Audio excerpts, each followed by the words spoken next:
You know what, April, I don't think I gave you a list of names, did I? No. Okay, I'll do the roll call. Okay. Good morning and welcome to the board meeting of the Spaceport Regional Spaceport Tax District meeting on Wednesday, September the 27th at 2023. The time is now 10:07, and so we'll begin the meeting. The first thing we need to do is let's have the Pledge of Allegiance. If you'll join me, I'll say the Pledge of Allegiance. Thank you.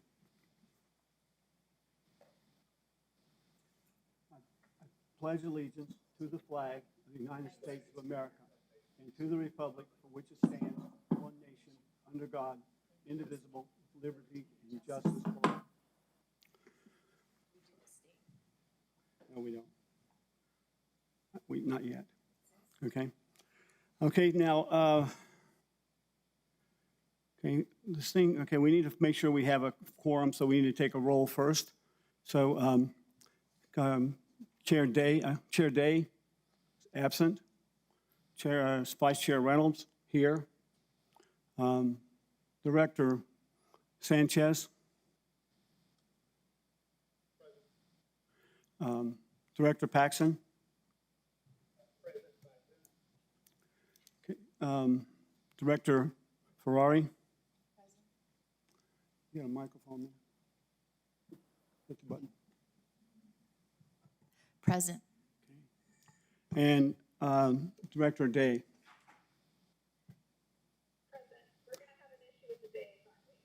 Well, it looks like it because it looks like the volume is too low. I'm not hearing you all very well, and we've just sent someone to the AV room in order to try and raise the volume so everyone can hear it. So we're going to do a little bit more testing before we start the official. Go into the official meeting. None of this would happen, please. WebEx. Learn how to use what we got. Yeah. Okay. She said call it. Oh, Ms. Hockman Vigil, is it okay if Representative Hockman Vigil? Sorry, so do you still want me to refer to you as Day, or do you want me to continue with Ms. Hockman Vigil, or what?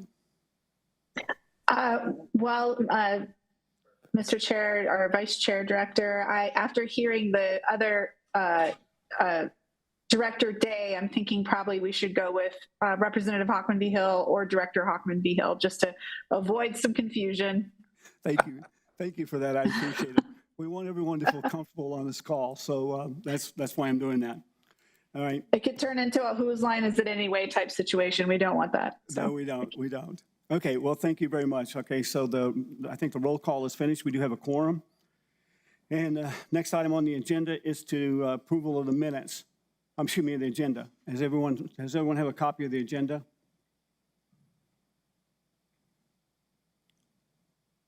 Did everyone on the Zoom get a copy of the agenda? Yes. Okay. So Yeah. Can I have a motion to approve the agenda, please? Mr. Vice Chair, I move that we approve the agenda. Okay. Do I get a second? This is Sanchez. I'll second. Okay. Thank you. So approved by Director Paxson, seconded by Director Sanchez. We can take a vote. Director Paxson. Aye. Director Sanchez. Yes. Director Hockman Vigil. Yes. Director Ferrari. Yes. And Director Reynolds, yes, or Vice Chair Reynolds. Okay. So next item on the agenda, item 2, is the approval of the minutes. I did not receive a copy of the minutes, did I? Yes, you did. Okay, I have them now. Thank you. Okay, these are the minutes from the last meeting that we had, August the 2nd, 2022. Okay, just looking over them, looks to me like they're correct. Okay, could I get a motion to approve those, please? This is Sanchez. I'll move approval. Okay. Approval by Director Sanchez. Can I get a second, please? I'll make a second. This is Director Reynolds. Okay. Vote. Director Paxson? Yes. Director Sanchez, Yes. Director Hockman Hill, Yes. Director Ferrari, Yes. and Vice Chair Reynolds, yes. Okay, so the minutes are approved unanimously, and the agenda is approved. So next item on the agenda, looks like we have a summary of the Spaceport activities by Scott McLaughlin on the agenda.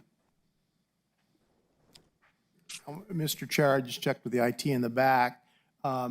Ms. Vaughn or whoever is controlling the meeting from Sierra County will need to be the one sharing the screen for those on Zoom.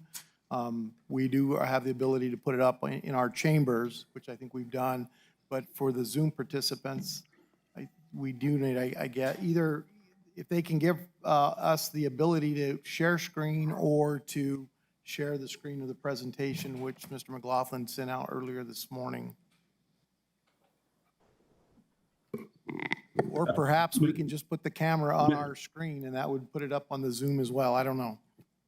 Mr. Gooden, this is Commissioner Sanchez or Director Sanchez. It looks like they gave the BOCC host capabilities now, so you should hopefully be able to share the document. Okay, and it looks like he's clicking on share screen, so hopefully we'll be there.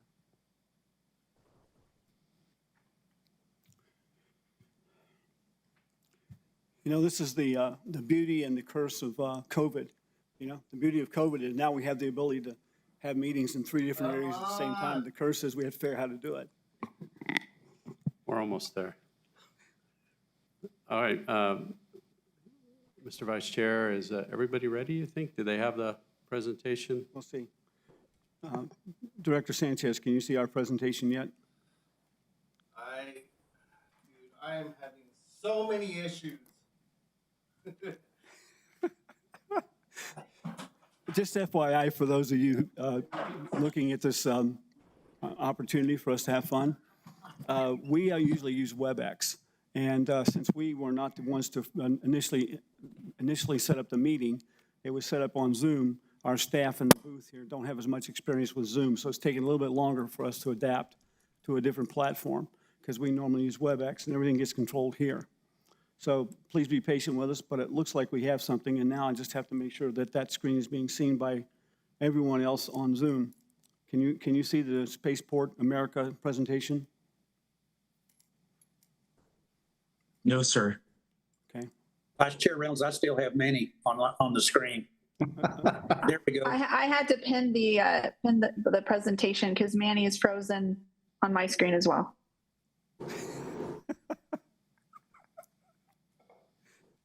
I didn't pay them to do that for just for everybody to know. Director Reynolds, Yes. that it's coming up on my screen now. And now it's not. Yeah, well, they're working on it in the booth. Give them a minute to figure This it is out. Amber with Sierra County. It might be beneficial if everybody turned off their video while the presentation is happening. It's taking up a lot of bandwidth. I think that's why things are getting frozen. Thanks, Amber. I was thinking the same thing, Amber. Thank you. Shoot, you could be halfway through your presentation by now, couldn't you?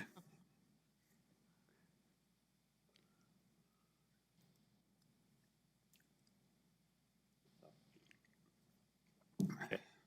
Now, when you come up to the microphone, please state your name so that everyone online can also know who's speaking. And also, we'll capture it in the video. The video, I think, will be available on YouTube probably this afternoon if anyone wants to review it. Okay. Okay, Amber, are you seeing everything now correctly? Yes, I am. Okay, Director Sanchez, can you see the presentation? Yes, sir. Director Paxton? Paxson, yes, I can. Okay, and Director Hockman Hill, sorry. I can see it bright and clear. Thank you. Okay, thank you. Okay, we're ready to go. All right, thank you, Vice Chair. My name is Scott McLaughlin. I'm the Executive Director of Spaceport America. I brought a presentation. I'm sorry it's a little bit long, but I'm going to go quick and allow you time to ask questions, ask any of the directors time to ask questions. It's been over a year since I was able to speak to the full board. I'm sorry Director Day is not going to be on, but I'll give you a quick recap. I'm going to end by bringing up the folks who were involved in the economic impact and be able to talk about that as part of the year's efforts. So go ahead and go to the next slide. Okay, let's go ahead and skip ahead to slide 4, site activity.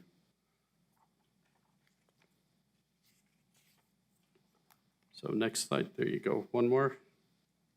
There we go. So this is just a quick recap of some of the things we've been doing in the last year. It's not everything, but I wanted to show kind of the broad nature of the sort of things we do. So we've had the U.S. Air Force Thunderbirds here twice. They've done their winter training.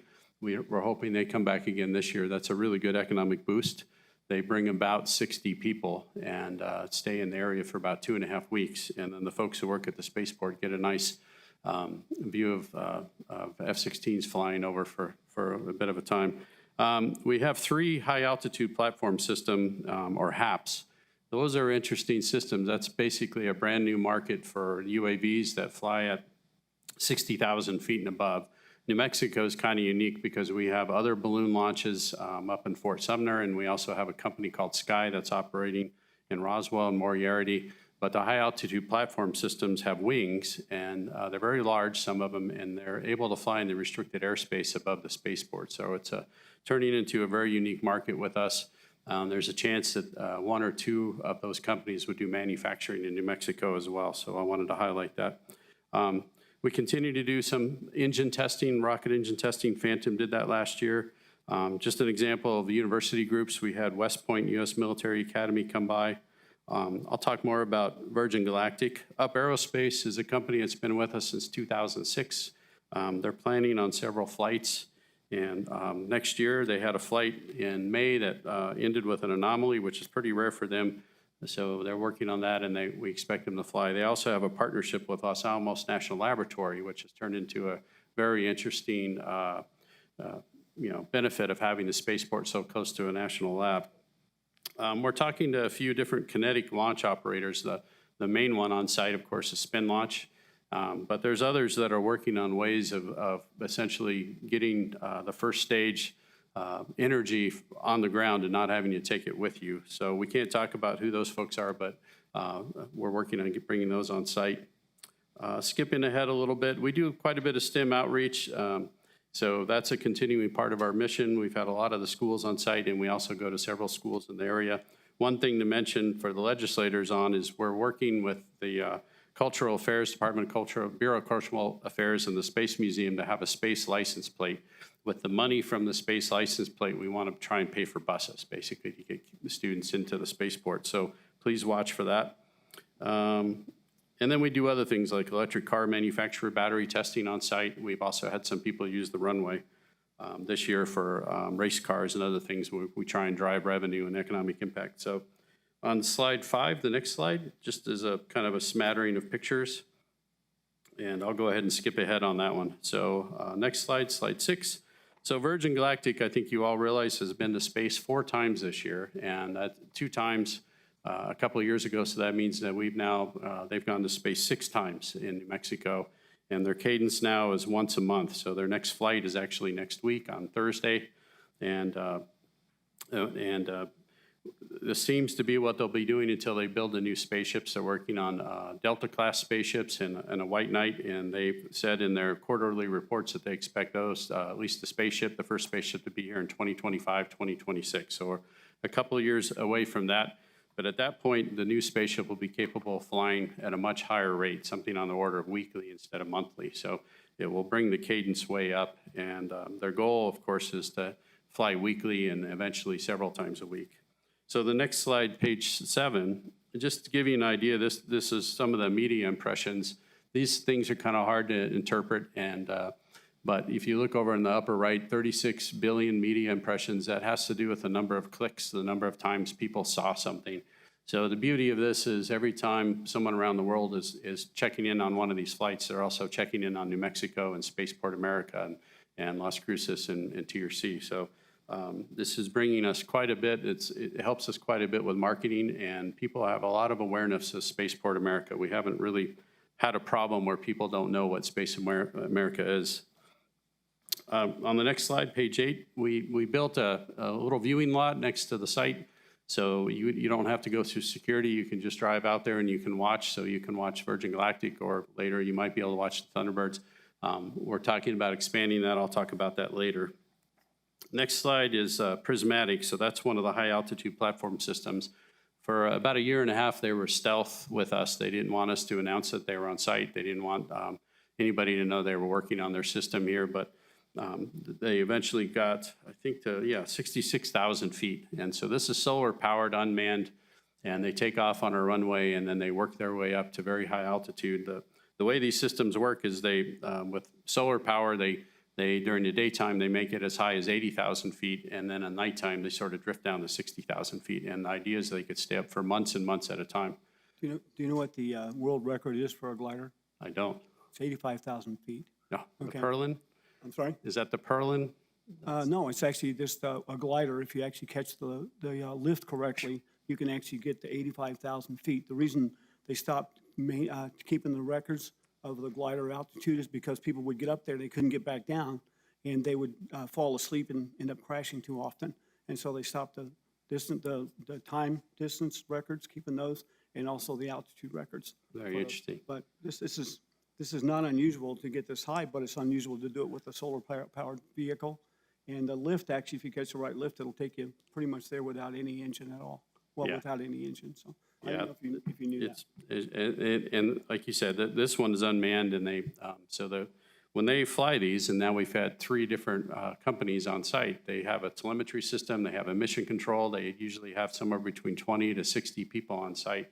And all 3 of these companies think there's a wide business for these that sort of fit this gap between a satellite and an airplane. So we're very excited. And again, they could only be, this is one of the few places in the country they can fly. See, what's interesting about gliders, I think there's a future here as well. And the reason is because once they're up there, you have to do a spiral to get back through the clouds. And so it doesn't matter whether it's manned or unmanned. If we can get a small payload on there, we can carry it completely around the world without ever having to lose altitude. That's the value of these. So this is really interesting and necessary, I think, for the future. Okay. Yeah, and the exciting thing for us is to work on this manufacturing side of it. So Dr. Francisco Polares is going to come up and talk a little bit on the economic impact, but he's working hard with them to encourage them to use New Mexico as a base of operations for the manufacturing, and then use the spaceport as a place where they take off and, as you say, fly around the world. But this is completely brand new technology in the sense that no one's really ever done it before. This is state of the art, and it's because of our partnership with White Sands Missile Range and the restricted airspace that we're able to do it. So skipping ahead, here's some pictures from STEM outreach events. It's great when we can get the students out there. Like I said, there's a bit of an expense that we're trying to cover, especially for the students. We get a lot of the local students that they can afford to have the buses come out, but if you talk about other parts of the state, that's just a heavy lift. So this license plate, the space license plate, we hope will help cover some of those costs. Next slide. I'm sorry. Go ahead and go to 10 and then 11. Oh, I think they're controlling it in Sierra County, aren't they? Yeah. Okay, go ahead and next slide. So here's a picture, the picture of the 2023 Spaceport America Cup. And if you remember seeing pictures in the past, you'll remember that there weren't as many students. So this is about 1,600 students that were on site. Again, the recognition that the Spaceport in New Mexico is getting from this is pretty crazy. This has turned into, for some of the companies that are sponsoring with us, this has turned into the #1 recruiting event for them for aerospace and for college students. And we've even heard some of them say that if there was only one event they could come to, they would come to this event. So we have here about 1,600 students. There's about 5,000, over 5,000 to 6,000 that actually participate in the design contest, which has already started for this year. It starts in August. Only about 1,600 of them actually come to New Mexico, and they're here for the whole week. So we've maxed out the Las Cruces Convention Center. We're now talking about putting tents outside, so we have more room inside. We don't have enough room for more students, and we don't have enough room for more sponsors. So our award ceremony we held in Pan American Center the following Saturday. So it's an exciting event. I certainly invite you to contact one of us and try and come and be part of any day. The first day is at the Convention Center, And then the next 4 days are at the site, and then Saturday night is the award ceremony. So again, the recognition we get from this is huge. If you want to watch some of it, go to the YouTube channel I list there. Next slide, page 12, shows you kind of what it looks like out at the vertical launch area at the spaceport, just to give you an idea of some of, I think this was not even the, I think this was like the second or third day, so not all the tents were set up, but all 1,600 of those students, plus a couple hundred volunteers, plus our guards, our staff are out there for these 4 or 5 days launching rockets, and it's quite an event. And then the next page, page 13, just to give you an idea of the heavy hitters we have who are sponsoring, it's kind of the who's who of aerospace.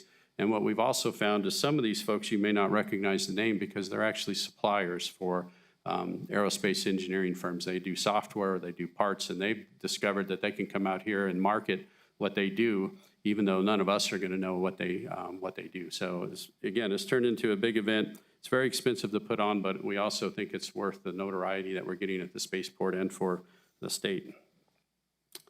Okay, next slide.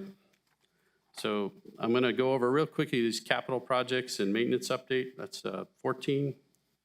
And Interrupt for a second. yeah, On the previous sheet. Sure. On this slide is up right now. Do you have any idea how many of these actually manufacture in New Mexico? of the sponsors, I think we have some New Mexico sponsors. I see Nucenda, that's New Mexico. Yeah. Most Siemens, Galactic, any of these other companies that you're aware of have any kind of manufacturing here? Mr. Vice Chair, this is Francisco Payares. Yes, we do have several in there. You have Virgin Galactic, and plus, besides the manufacturing, some of them might be even doing some business in New Mexico, being kind of like the suppliers, right? So for instance, some of them are software companies as well. I know Fiore has operations here. I know Virgin Galactic, the hospital is also listed in there. Nucenda is listed in there. We also try to get some of the local sponsors as well. So for instance, that OnShape, that's a software company, and that they do have sell some of the software, but at the same time they do the recruitment of the students from New Mexico State University and from New Mexico Tech and some of the other participants located here in the state. The reason I ask that question is because I think this is a good list of people that we should be tracking to see what they are doing in the state. So when it's time to start inviting them to come in, we have some reference as to what they're already doing and what kind of footprint they already have. So we're not just saying, like, let's take Nucenda. I could go to Nucenda and say, well, look, you're already in Albuquerque. Why don't you come to Las Cruces? Well, that's why they did that, is because they already have a footprint in Albuquerque. Without that reference to the footprint that they already had in Albuquerque, we probably wouldn't see them down here. And so for your purposes and for future marketing purposes and support purposes, knowing who's in the state already and what they're doing in the state would actually be of value to our future, is my point. Okay, thank you. right, understood. Thank you. So, okay, going on to the next slide. So I think, I'm not sure if everybody's been out to the spaceport, but I wanted to talk quickly about infrastructure. So here's some example infrastructure. So the way I describe it to a lot of people is we're like a small town. We have our own water system, we have our own wastewater system, we have our own fiber, our own electricity, our own roads. So here's some pictures of some examples of what we do. We also have to maintain a fuel farm. We maintain the Gateway to Space building that Virgin Galactic is in. Of course, we have our own fire department and security and ambulance. So this gives you an idea of what we do. We have a very small staff that does this, and then, of course, we have contractors that we work with to maintain some of these systems. If you go to the next page, page 16, here's a kind of a more definitive list that I've been trying to put together to sort of impress upon the number of things we have to maintain. And it's not small, but it is what we need to do to have a functioning spaceport. Unlike some of the sites where we operate 24 hours a day, so we have security out there and we have fire and EMS 24 hours a day, and that's what allows our customers to operate 24 hours a day, whether it's Virgin Galactic or some of the other folks. Go ahead and go to the next slide. So here's some of the improvements we've been working on over the last year. I won't go through all these, but again, it's put there to kind of help you understand the nature of the maintenance and the upgrades that we're working on the spaceport. You know, there are parts of the spaceport now that are 10 or 15 years old, so there's just routine maintenance for the roads, for water systems.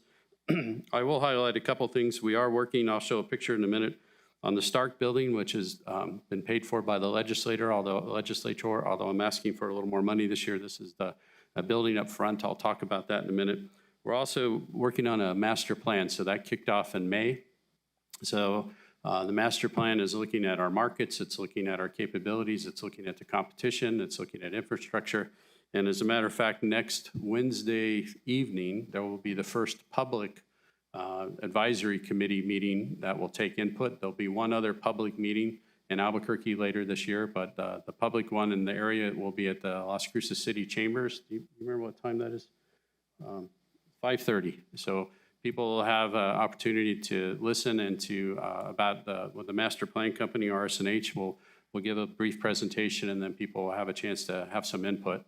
We also, the public will have a chance. And then we also have a technical advisory committee that RS&H put together of stakeholders in the area. And those meetings are ongoing, and they're compiling information and getting ideas and understanding the perspective of all of our stakeholders. So that will all be included in the final report, which will come out sometime later next spring. Some of the other things just to highlight, well, I'll talk about that. I got a slide for that, but we are going to get a cell phone tower on site finally, which is a big deal for us. I think I'll just skip over that and go to the next slide to give you an example. So we are working on getting a reverse osmosis system. So if you look at slide 18, this is the impacts of the water. The water quality out there is not great.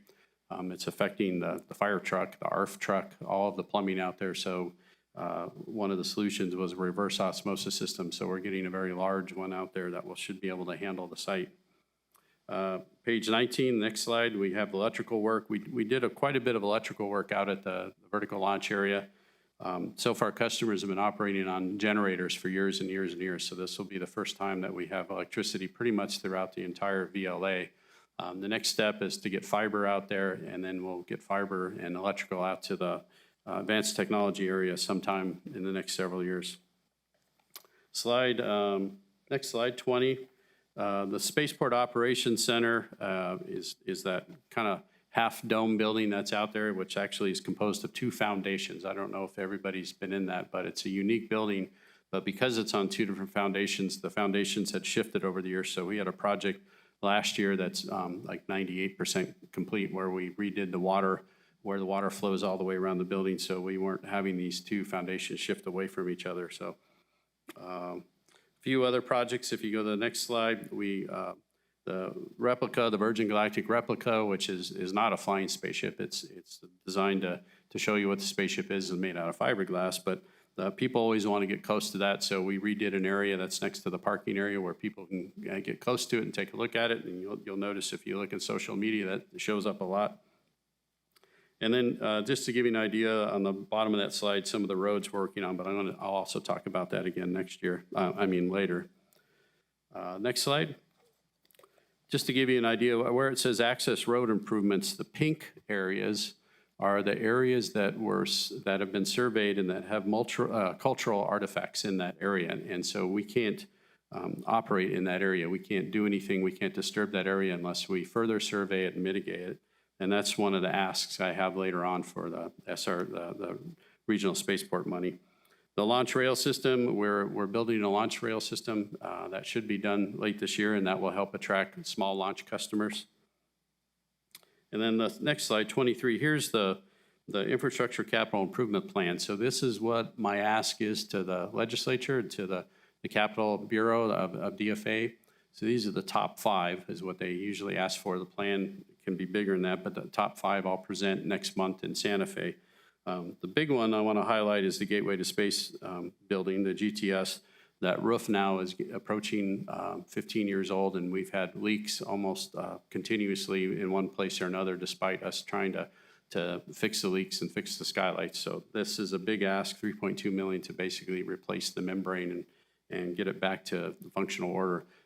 It's not good to have water leaking on your prime customer, so that's something we're working on. The Spaceport Technology Reception Center I talked about, I have a picture of it a little further, but we have $10 million from the legislature, and I've asked for another $8 million. We had quite a bit of cost increase after COVID, the 10 million was given to us before COVID, and the cost of construction has gone way, way up since then. So, and then there's some general infrastructure improvements that handle the roads and other things and repairs. Taxiway has been on our list for a while. And then a large hangar, an aircraft vehicle operations center, which is we think would attract. There's a couple of key customers we think that would help attract to the site, and we're pretty sure we can rent that out on a regular basis. Page 24. A moment. Mr. Vice Chair, a question, please. Go ahead, Director Paxson. Is that roof on the Gateway to Space building, is that a membrane, or what kind of roof is that, Scott? It is. It's a very complicated membrane, and our guess is we heard some stories about the installation, and we do have a consultation report we paid for, which I could send to everyone here. But where the membrane overlaps itself and they tape it together and anneal it together, that it's failing in those places. And also the color of the roof, I think, is making it age quicker. It was painted a darker color to fit in with the environment, but I think that's causing it to heat up and age quicker. But I'd be happy to send you that consultation report if you'd like. Yeah, I'm curious more than anything, but thank you. That's quite a big roof to cover. Yeah, it's a couple of football fields, if I remember. So moving ahead to slide 24. I'm sorry, if you mind going back. So this is the Stark building. I did want to highlight that. That's a building that we've had some functional parts of it approved by the legislature, and this will be up front next to the gate. This was going to wind up being the hub. All the two buildings that we have right now, the SOC, the Spaceport Operations Center, is used by the fire department and security and for our operations. And of course, the GTS is used by Virgin Galactic. So this will be a new building up front that's really the public facing side. Although I didn't put a plan in here of the interior, but we have quite a few offices and rooms that we can rent it. We can have a meeting like this there. We'll have good rooms for meetings. It's also designed so the rooms are flexible, so we can do payload processing, we can do a mission control, we can do a STEM event, and we also are going to have all of our cultural mitigation, so a lot of the artifacts and other things that are part of our mission to talk about the Jornada de Muerto will also be there. So I've talked more about this, but I want to let you know, if you look on the lower right there, you can sort of get an idea of where it's going to be, but if you've been out there, it's right next to the front gate. Quick question, Mr. McLaughlin. So it appears to me that there's glass on the north and south side of it. Is that correct? Is that for viewing of the launches?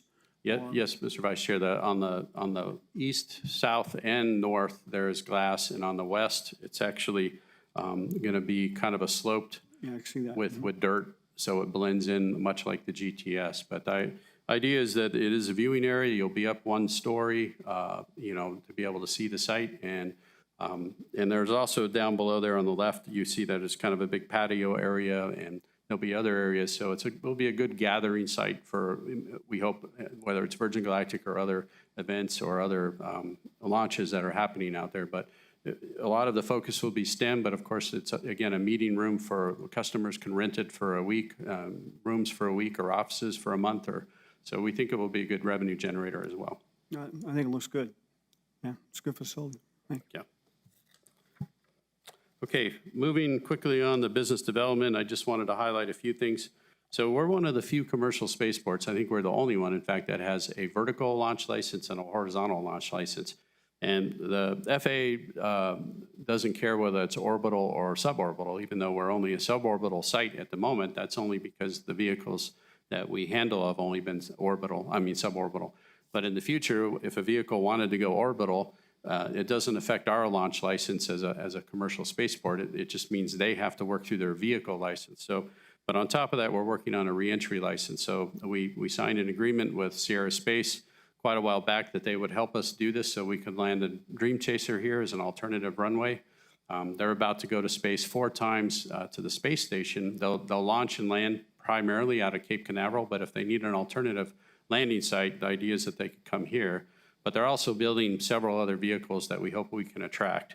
At the same time, we're also looking at other orbital launch providers that could go to space from Spaceport America. We think because of our intermodal, we have a train station nearby, we have the Borderplex, we have everything else, that we eventually would be a good site for orbital launches. So we you know, a little part of us operates just like a business. We do business development and sales and marketing, so we attend various meetings and shows. I'd invite you to come to, there's one in Colorado Springs called the Space Symposium, which if you could go to that someday, really would help you understand how big the market is growing. And to highlight that, I put in this slide on 27. So there's a lot of people trying to estimate what space looks like. And here's one slide where they're saying it's going to hit 1 trillion by 2030. So it's not that far away. Spaceport America and New Mexico are only going to play a small role in that $1 trillion. But the fact that we're here is pretty important, and that's where we're trying to grow. So, and that leads to the next slide, 28. So several of us got together a few years ago and we bid on the Economic Development Administration Build Back Better grant. That was an early stimulus project from President Biden. We got phase 1, which means I think we got about $500,000, but we didn't get to phase 2, unfortunately. But we've stayed together as the Space Valley Coalition, and later on, a year ago, we bid on the National Science Foundation Regional Engines Grant. I'll talk more about that in a minute. But by having this slide here, what I'm trying to point out is that very uniquely, and if you go forward and look at the next slide as well, very uniquely, we have the 2 DOE laboratories, you know, Los Alamos and Sandia. We have U.S. Air Force Laboratory. We have parts of the U.S. Space Force. We have White Sands Missile Range. And if you broaden out a little more, we have El Paso. We have the Aerospace Center at UTEP. We have Blue Origin down in Van Horn. If you put that all together and include the Borderplex, we really have a shot at completing a complete economic engine, a self-sustaining economic engine in the area. And very uniquely compared to when you look at where all the other spaceports are located, there's only a few other that have that capability and would have a spaceport next to it. And really, the biggest one is Cape Canaveral itself with the Space Coast. So those of us in Space Valley, and if you go forward another slide to look at the page 30, you can see the initial members of Space Valley, where we're working very hard to try and come up with a governance model for the Space Valley Coalition, looking for other grants, and starting to figure out what the holes are in the aerospace ecosystem and where we need to go to try and build this out to a fully self-sustaining aerospace sector in New Mexico, and not just bits and pieces, but something that can live on its own. So this is, I think, exciting, and I think it's enabled by the spaceport. Especially with NSF grant, we wouldn't even be able to probably get to where we are as one of the 16 finalists without the spaceport. Not that the spaceport does it all, but it's that keystone element that helps hold it all together with test and operation. So we're very excited about that. So moving on to the budget real quick, just a couple of slides. Our revenue is about $7 million that comes from customers, and we do get a little over $4 million from the state for operations. So you can do the math. It's somewhere around 65% self-funded, which means that me and my colleagues are about 65% self-funded, if you want to look at it that way. But you can just sort of look at where we are. One of our big problems we've discovered is we've had trouble spending the capital improvement money we've gotten from the state because there are kind of strings attached to it. You're not supposed to use salaried people to do that. And so we finally figured out we could hire some contractors. We also asked the state for someone to lead our infrastructure development, which they approved, and we're advertising right now. We should have someone on. So with a couple of contractors and that person, we'll have 3 people fully dedicated to infrastructure, brand new infrastructure development, and not worried about operations or repairs. So I don't know if there are any more questions on that, but I'll go ahead and get into the economic analysis. So I'd like to introduce Dr. Francisco Palares and Dr. Hemingway to come up. And I'll just talk real quick on this first slide. You guys can come up and go ahead and go after it. But the results of the survey showed that we have about 811 jobs that are due to the spaceport and $60 million. And I'll let Francisco and Kramer go ahead and go from there. Thank you very much, Scott. And this is Francisco Pallares for the board members. And yes, my intake from here is that economic impact analysis, can you hear me well? Just economic impact analysis typically does a couple of things, right? The first instance is that it tries to capture the effects of a new economic activity that happens because of the occurrence of a specific economic shock, right? Or the specific establishment of new economic activity. In this case, the establishment of the spaceport, right, or the activities, the brand new economic activities that the spaceport does. So it is, I don't know if you can hear me, just maybe bouncing the noise. That's why the spaceport actually hired the Center for Border Economic Development and New Mexico State University so that they could carry this analysis for themselves and be able to provide us with some estimates as to the operations of the spaceport, how much economic activity, new economic activity gets generated at the spaceport, given the conditions of 2022. So this is calendar year 2022, and I'll pass on the ball for Dr. Winningham so he can provide some of the details. So if you can switch to the next slide, please. Great. My name is Kramer Winningham. I'm with the Arrowhead Center at New Mexico State University. This is Lucinda Vargas with the Center for Border Economic Development, also at NMSU. And our other co-author was Chris Erickson, and he couldn't make his teaching class this morning. So we were hired to study the economic impact of Spaceport. In order to do that, we had to identify what is contributing to the economic impact, and so we studied those individual components, and then basically totaled those up, and then tried to assign those to Sierra County, Doña County, and the rest of New Mexico. So our impacts were for the entire state of New Mexico. I think we can go to. Those aren't loading quite right. This slide kind of shows how the impacts will be broken up. Some key terms: the output would be total spending, revenue by the industry, and then the value added is the piece that the company is particularly adding value. And then where they're spending money in other industries, that's the intermediate input. So that explains indirect impacts. And then labor income comes out of value added, and profits are in there as well. So we can keep going to the next slide. These other terms you see, direct effects, indirect effects, and induced effects. The direct effects have to do with tenant employment, tenant construction, visitor spending, the spaceport revenues. And then any contractors or suppliers to those industries go under indirect effects. And then the spending from all the employees and direct effects and indirect effects is the induced effects. And so those are how those three impacts are broken up. The project activity was from Doña County, Sierra County. We used multi-regional input-output analysis to assign, to calculate spillover effects to the rest of New Mexico. I think we can keep going. The primary sources of impact for Spaceport America are the tenant operations. We excluded their real estate spending from this analysis because it's calculated under the third one here, the Spaceport's revenues, and so that's another component of the impact, and then out-of-state visitor spending. So the visitors that were brought to New Mexico had a spending impact as well. And so the rationale for using all these three impacts is that these all bring new money into the state of New Mexico. So we're not counting any, state money that if it wasn't spent on Spaceport, it would have been spent somewhere else probably. This is all money that's basically new money to New Mexico. Right. Sure. So one interesting thing about this, NMSU focused on this new money into the state, but one thing that we can focus on in terms of the counties is even though we're getting money from the state, that also counts for our economic benefit, right? So us by bringing money into the to the two counties, even though it's already in the state. So it's not new money to the state, but it's new money to Doña County and Sierra County. So it's one of the benefits we get of having the spaceport in our area. But that's not counted in here because what they're focused on is new money into the total mix of the state. That's true. Yes. Here are some of the inputs that we use for our study. The two industries we assigned tenant employment to are aircraft manufacturing and then R&D. These led to, these account for about 381 jobs. This is direct survey from the tenants, so we don't make any estimates on these. We asked them where the place of work was, and so that's how this broke up, 152 in Doña County and 229 in Sierra County. We did not ask them where the tenants or where these employees live, and so that's the note here on the bottom.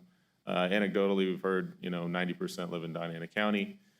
This could have maybe a 5% impact on the money from one county to another, and we'll probably include that in our study next year. Tenant construction expenditures, these all went to Sierra County. The tenant spent $12.3 million on new structures at the spaceport, and so this impact was assigned to Sierra County. These are the assumptions we used for visitor spending. These come from an Oxford economic study that was paid. They do studies all over the place, but they did one for the New Mexico Tourism Department. And basically shows for an average out-of-state visitor how much they spend in these different categories. And so we assigned these to implant industries. And it totals to about $300 per day in terms of spending. So that was our assumption there. Next slide. The survey revealed about 9,000 visitor days. And so this is basically if a visitor's there for 10 days, that's 10 visitor days. And so these were assigned to different counties based on where they were staying. So we received that information as well. The Spaceport America revenue, so this is the $7 million Scott mentioned, that is revenue coming from non-state funded sources. And so we use this to measure the impact of the Spaceport America revenues. This goes through the results by the different components. So I'll go through these kind of quickly and just want to highlight the key points. You see the tenant employment, a direct employment of 229. That was the number we got from the survey. That does have a total impact of 280, and then an effect on economic output of 46 million. You'll notice the multipliers in Sierra County are a little lower than Doña County because the county's smaller and doesn't have as a diverse of an economy. Can I have a question about this slide? Yeah. Okay, looking at this, the actual labor shows that it created 280 jobs, am I correct? Mm-hmm. And in the second one, it says they're actually getting paid roughly 13.7 million a year. Mm-hmm. Okay, so where does the value add come from? Yeah, the value added is the difference. It's basically if you take everything that they're spending on supplies and everything out, go into other industries, the difference between that and what they sell their product for is the value added. So they're buying a bunch of inputs, labor, supplies, and everything like that, and then they're adding value to create a final output. See, that's why I'm confused. I'm looking at this, and what I'm confused about is if I only have $13,700,000 in my pocket, okay, and I spend it, where's the 17 million come from exactly? Because they're limited to the income that they make. Just they could spend every dime in the county, and it still it doesn't equal the 17 million. That's Yeah, what let's I'm go back to one of missing the the earlier connection. slides. Oh, it looks like I can control this. This is good. Yeah, When that's I what looked at this, I couldn't figure that out. Sure, yeah, this kind of breaks it down. So labor income is a component of value added. And there's other pieces in the value added component as well, so it's a subset. Like what? Well, so you've got intermediate inputs, that's something the business is buying from other industries, right? And then they add value. And part of what, labor is a component as well, but they're adding additional value to their final product as well. Well, this is my confusion. It looks to me, and please correct me if I'm wrong, because I'm trying to understand what you're doing here. Mm-hmm. If I'm injecting 13 million into the market, okay, into the area, Mm-hmm. and the businesses that I support, it sounds to me like what you're trying to say is those businesses wouldn't be here without my $13 million, and the other 17 million is coming from the fact that other people shop there as well because they actually exist. Is that what you're saying? No, it's Okay. not. Business does more than just spend money on labor. There's other activities, and they add value to their products. There's profits and other things that are factored in there. The labor income flows through the economy in the indirect and induced effects. See, that's where I'm confused. I'm happy with the 13.7 million or whatever you want to call the salary. I'm good with that. Mm-hmm. It's getting the additive factor that actually more than triples that. And how do you get there from the few employees that come in or the people who visit? I'm looking at go back to your other chart, which shows the amount of money you're bringing in is total. And I don't do what you do. I'm not, but when I'm looking at the numbers, I'm finding a real lack of understanding of how you take $14 million and make that equal to $47 million in Sierra County. Sure. Yeah. Mr. Vice Chair, this is Francisco Payares, and I'm going to use an old allegory that I typically use in my classes. Output refers to, think about it as sales, right? And sales can be repeated, right? For instance, the best example I have for that is the way of making a cake, right? So when you make a cake, you can buy the sugar, you can buy the flour, you can buy the icing, and you buy the components that go into each one, right? So that would go into the value added. That's the new activity. Think of value added as GDP, right? It's the brand new production that happens. But the output, right? The output can have the sale of the cake plus the sale of each one of its components. So the best way to see this, it's probably through the value-added lens. So the level of new economic activity that gets generated, it's through the value-added. The output is the sale of each one of the components plus the sale of the cake, right? So that's why you can see that on the output, it has to do with the number of times that the money gets spent in the economy, right? Which can be used in multiple times, right? I can pay you for washing my car, and you can pay me for washing the car, and it's the same $10, but you're generating $20 worth of sales, right? So the way in which we can understand this is by the value added. It's probably the best guide for seeing the brand new money that gets generated versus the output, which that measures the sales. I don't know if that helps, maybe. I think it clears up thank you. I think it does clear up the process you're using to get to the numbers, because what you're saying is if these guys generate $13.7 million worth of labor or income, then what I do is I give it to, let's say I spend it at Albertsons and Lowe's. Well, they take that money and they invest in someplace else. Okay, and in my opinion, I'd like to believe that they invest all that here in Doña County or in Sierra County, so that in this case here, the whole $14 million that's actually generated from the employment in Sierra County actually stays in Sierra County. But I don't believe that. And so if you project the fact that the $46 million actually stays in Sierra County over a year's period of time, I don't think their whole GDP is that much in Sierra County. When you look at the number you projected for us, I believe our GDP does exceed that number, but I still don't see the link between what you're saying for the salaries and how it actually gets projected out to actually have that much value in the county, especially when I look at what we're doing in the dollars for, and that's something else that we can talk about later. But I'm just saying, when I looked at your report, which I combed through pretty thoroughly, I'm still really confused about how you get to those numbers. I hope I'm not the only one, but you know. Yeah, but, I think I understand what you're saying now. So I think what you're talking about is induced effects. So if you've got labor income in the direct and indirect of 11 million and 1.2 million, then that's the money that's being earned by people in that county. What they respend in the county is then induced, and so that's at the 4 million over here on line 3 under output. So then you're right, about 40% is being projected respent, and then that generates another 1 million in labor income and supports 27 jobs. Does that make sense? I hope I'm not capitalizing too much on this, but I believe I can actually buy the idea that you take the $13 million and possibly generate another 17 million.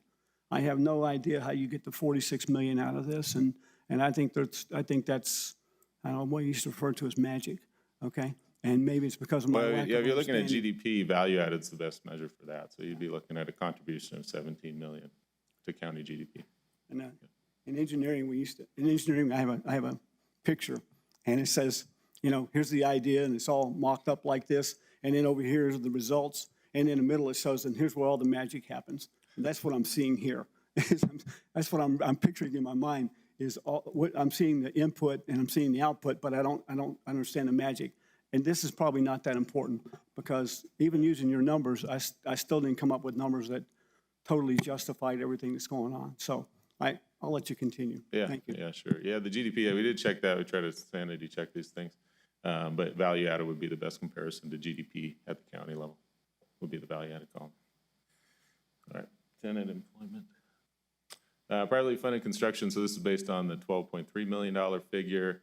That creates 120 jobs in construction and supports a total of 139 in Sierra County from the tenant funded construction. The visitor spending supports 8 jobs and has an impact on output of 775,000. So the total impact for Sierra County from the Spaceport would be 357 direct jobs And so looking at that value-added measure, 24 million, and then 19 million in labor income supported. And again, this could, depending on place of residence, the model does have some factors in for commuting. And then if a county is smaller and likely to send money out of county for different services, that is factored in. That's why you have a lower multiple. But the line, if you did assume all the direct employees at the spaceport lived in Doña County, it would be that line 3 in terms of labor income and spending on those lines would be the income, the part that you can move to Doña County if you have that opinion. All right, for Doña County, 152 jobs would be the direct jobs for tenant employment, support 16 million in labor income and 20 million in value added. Visitor spending supports 21 jobs in Doña County. And the Spaceport America revenues, the 7 million supports 19 jobs for a total impact of 40 jobs in the county. And so the total economic impact for the spaceport in Doña County would be 191 direct jobs, 27 million to value added, that'd be the contribution to GDP, and then labor income at 19 million. Then also there was pretty significant spillovers to the rest of New Mexico from Spaceport, although not as great as Doña County and Sierra County, and that supported 88 jobs from the spillover effects. So the total economic impact of Spaceport America for 2022, based on the data we gathered and the components we just totaled up, 549 direct jobs, 60 million in value-added production, 45 million in labor income, and then 811 total jobs. Here are the tax impacts for the total spaceport in Sierra County. We did extract out the GRT exemption for the tenant employees that have an exemption on GRT and adjusted the taxes for that. All right, and here's a summary table of the different components that were put into the total impact. I think some other interesting things we did find in the study is that there are significant competitive advantages for Spaceport America. There's some things that you can do there that you can't do other places, which is what we heard from some of the tenants. Some of the tenants have locations at other spaceports, but they have to be at Spaceport America for some of the activities. So we thought that was positive and something that would allow the Spaceport America to continue competing effectively, even if there are new spaceports or other spaceports developing.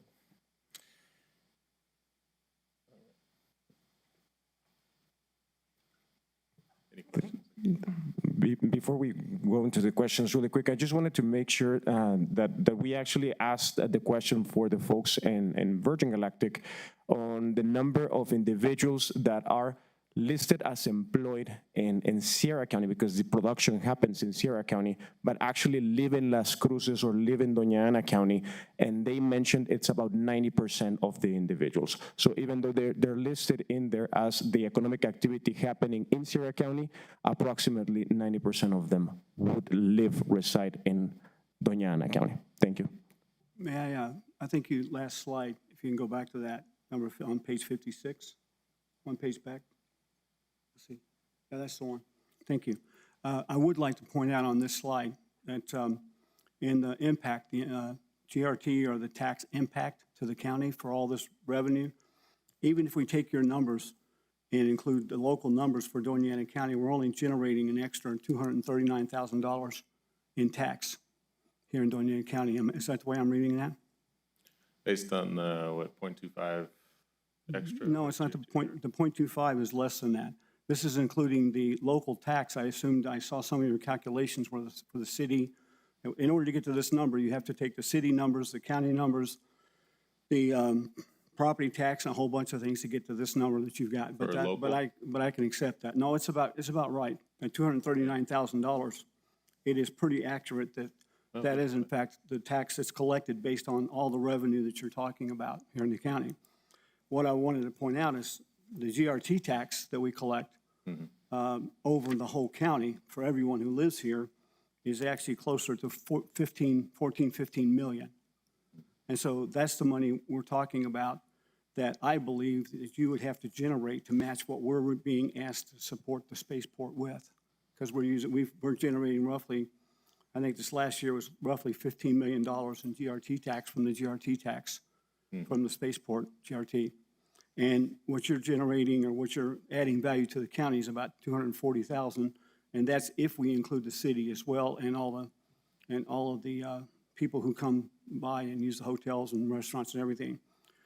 So that's the reason that I see a difference in what we're looking at as far as the balance. Okay. Yeah, we just measured the impact, and this is the what we impact. tried to track there. I can't argue with your local impact. I think that's pretty accurate. But I can say that, what we're collecting is a lot more than that from the overall community here in Doña County. Okay, thank you. I think that's it for this presentation, Ben. Well, then let me ask the rest of the board, is there anybody online that have any other questions about this presentation? Any other directors? Comments?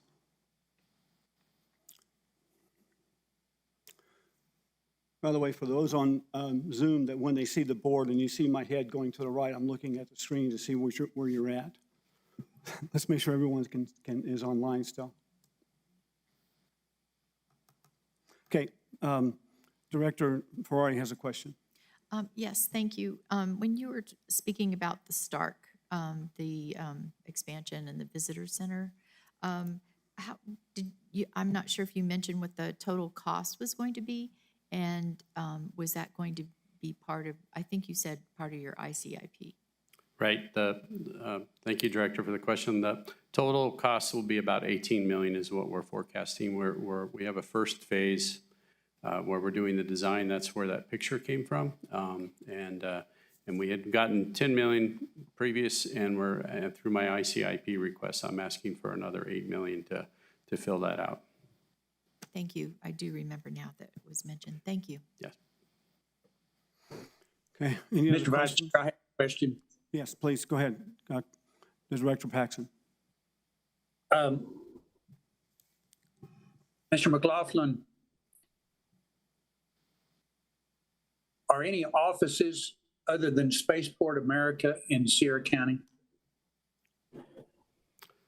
Director Paxson, I know construction-wise, there are, several people in Sierra County that routinely work at the spaceport, but in terms of our aerospace customers, of course, our main customer, Virgin Galactic, has offices and even a warehouse in City of Las Cruces in Doña County.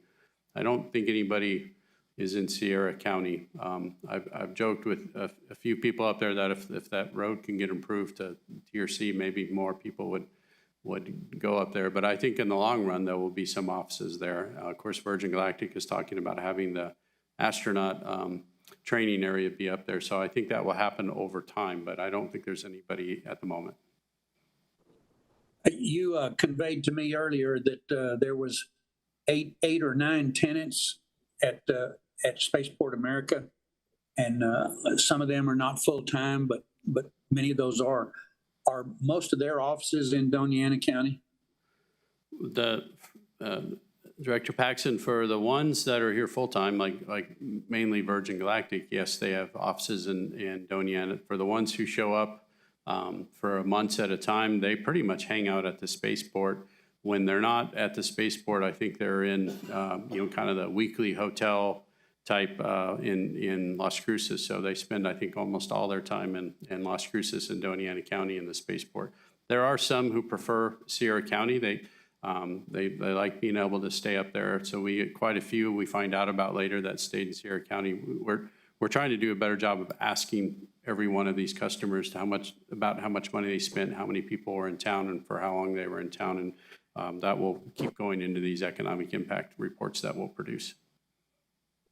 Well, I guess my question is, are we able to measure the impacts from office rentals and warehouses and things that are happening economically with our tenants at Spaceport America, and where those benefits occur? Are we able to do that? Yeah, we're actually a little conservative in our estimate on that particular number.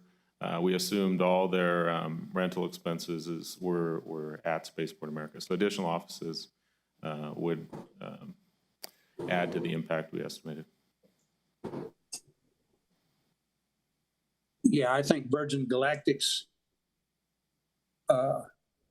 offices down there close to the New Mexico State campus probably rival the economic benefit that's shown for that 239,000 that Vice Chair Reynolds referenced. I believe their office rental probably exceeds that. So I think that we need to reflect on those and have some way to measure and predict what those economic impacts are. Yeah, Director Paxson, all this feedback is good for us in knowing how to prepare next year's economic impact. And also we're planning on with working again with Arrowhead and Seabed going back in time and doing some more economic impact so we can eventually start talking about cumulative effects of the spaceport. So I think we all have a lot of questions about how in-plan works. I think the questions that Vice Chair Reynolds talked about, we've all had. We're not all economists, so it is confusing to try and understand what value added is versus total output. And I like looking at the jobs and the new money. That's two things I think I can understand. But there are a lot of these other impacts that are either difficult or maybe even impossible to capture. One of the things, one of the things I would like to do as the executive director is have an annual report.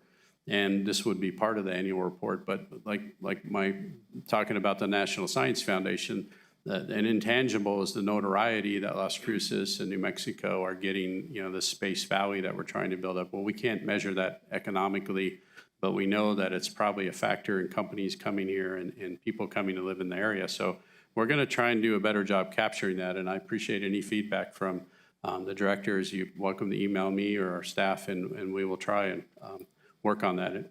Would you like to say a word? Just to add to what Mr. McLaughlin is saying, this is Lucinda Vargas with the Center for Border Economic Development.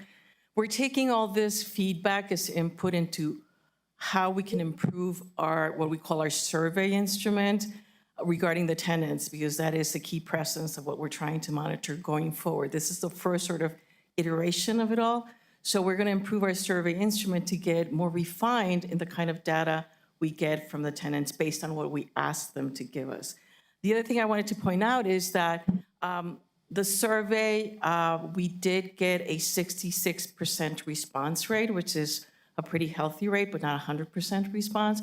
So again, going forward, our objective is to get 100% response rate. So if anything, we're missing, yes, it's a couple of tenants, but then that would have enriched our analysis that much more.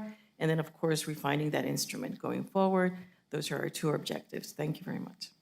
Thank you very much. I'd like to point out that 66% in a survey is significant, meaning you have enough of a response that you can actually consider the survey actually accurate enough to make decisions on. So that's actually really good.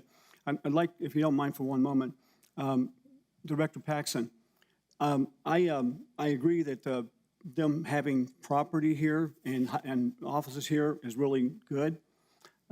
What we need to find out, and what's not done in this survey here, is the impact on Doña County versus the impact on Las Cruces. Because if I'm not mistaken, all of the offices that you're speaking of are actually properties in Las Cruces. Now, yes, we get a small percentage, but our percentage is like 1.63% of the revenue that's actually generated in Las Cruces that comes to the county. So your numbers don't reflect the difference between what is actually in the city and the county versus what is just in the county or just in the city. So I would appreciate it and would be real excited if you get the city to join the Spaceport America Regional Tax District. I think that'd be great.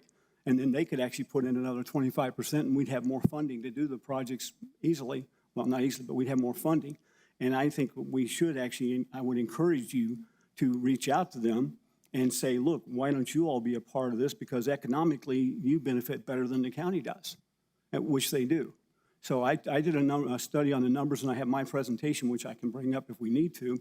But I found that basically they're receiving roughly $1.5 million a year in tax revenue based on what you're generating, based on your numbers, and the people coming in for hotels, people coming in with jobs.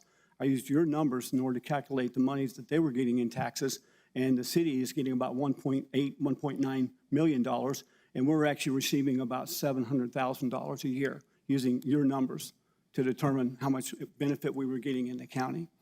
And so I'm not totally dismissing your study because it has some value with the 66% response.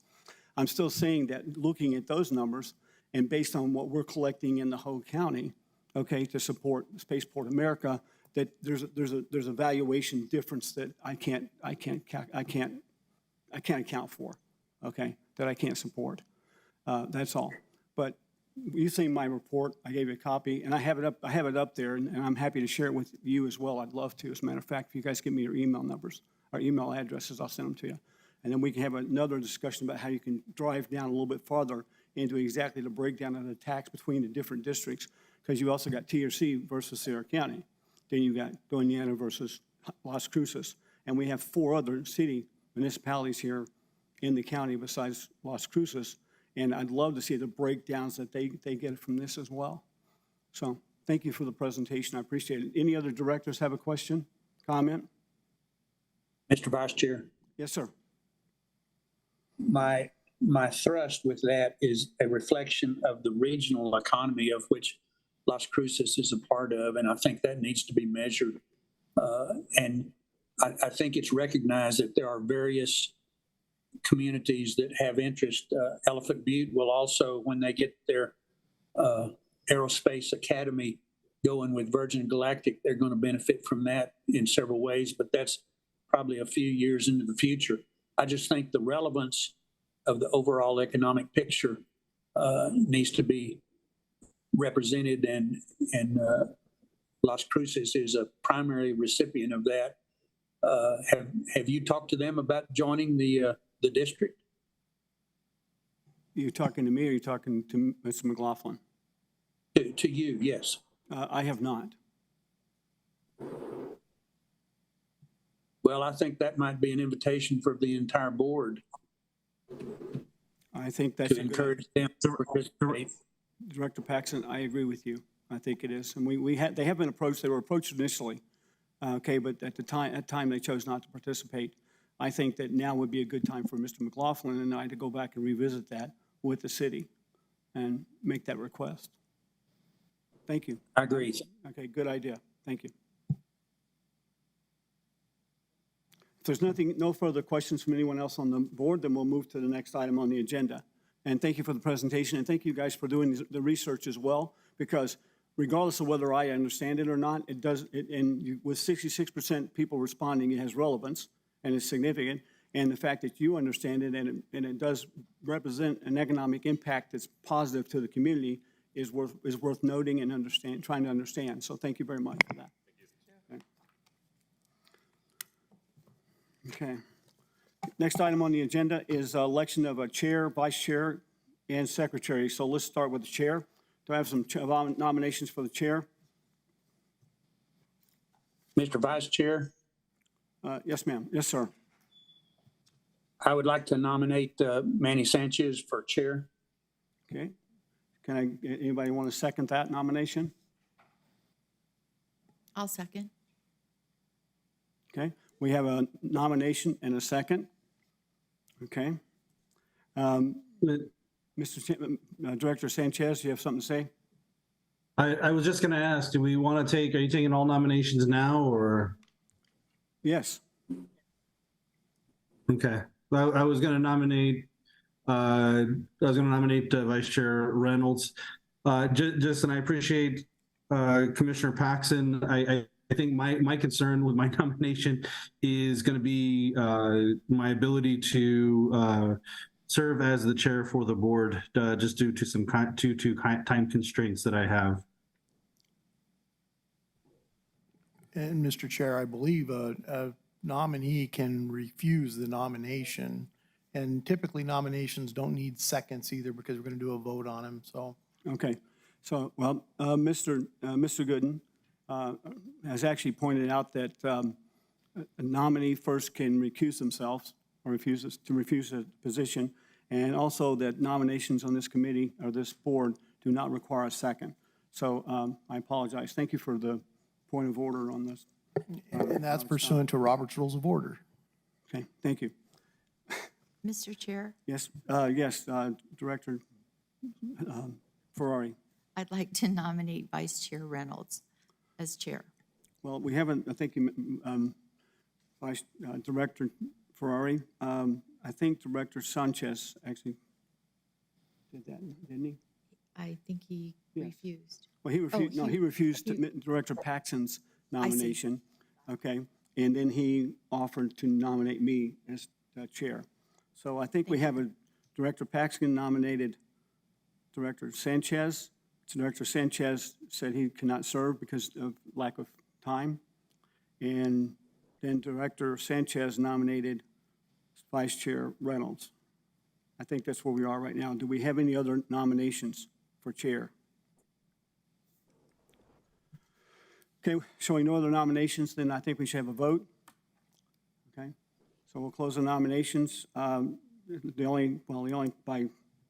default, I'm the only candidate at this point, so I guess we don't have to have a vote for that then, do we, Mr. Gooden? You've only got one candidate, so. Okay, we only have one candidate, so as of this moment, then based on the fact we have one candidate and the other candidate that was nominated doesn't want to serve, then I will take the position as chair. Okay? Now, Mr. Vice Chair, I think for the record, would we have to do it or can we do it by affirmation? Well, you only have one candidate, so, I mean, if everybody else voted against it, that's why it's not a typical motion that we're voting on here. It's an election. And so if you vote for none of the above, well, come into the movie from the 70s, if you might recall that with Richard Pryor. But anyway, that was a side note. But if there are no other nominations, and according to the bylaws, it does have to alternate between counties. So I believe that, and Mr. Pato can jump in if he wants to, because I don't represent this board, nor does Mr. Pato, but we try to give some guidance. I believe that then that would make Commissioner Reynolds the chair. okay. So now, based on what Mr. Gooden said, I'm currently the chair, so thank you very much for the nomination. I'll serve as best I can. Okay, now we're looking for nominations for the vice chair. I would nominate Director Paxton.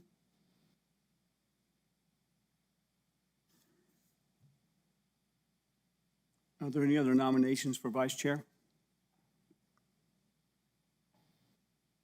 Okay, hearing none, then that'll make Director Paxton the vice chair.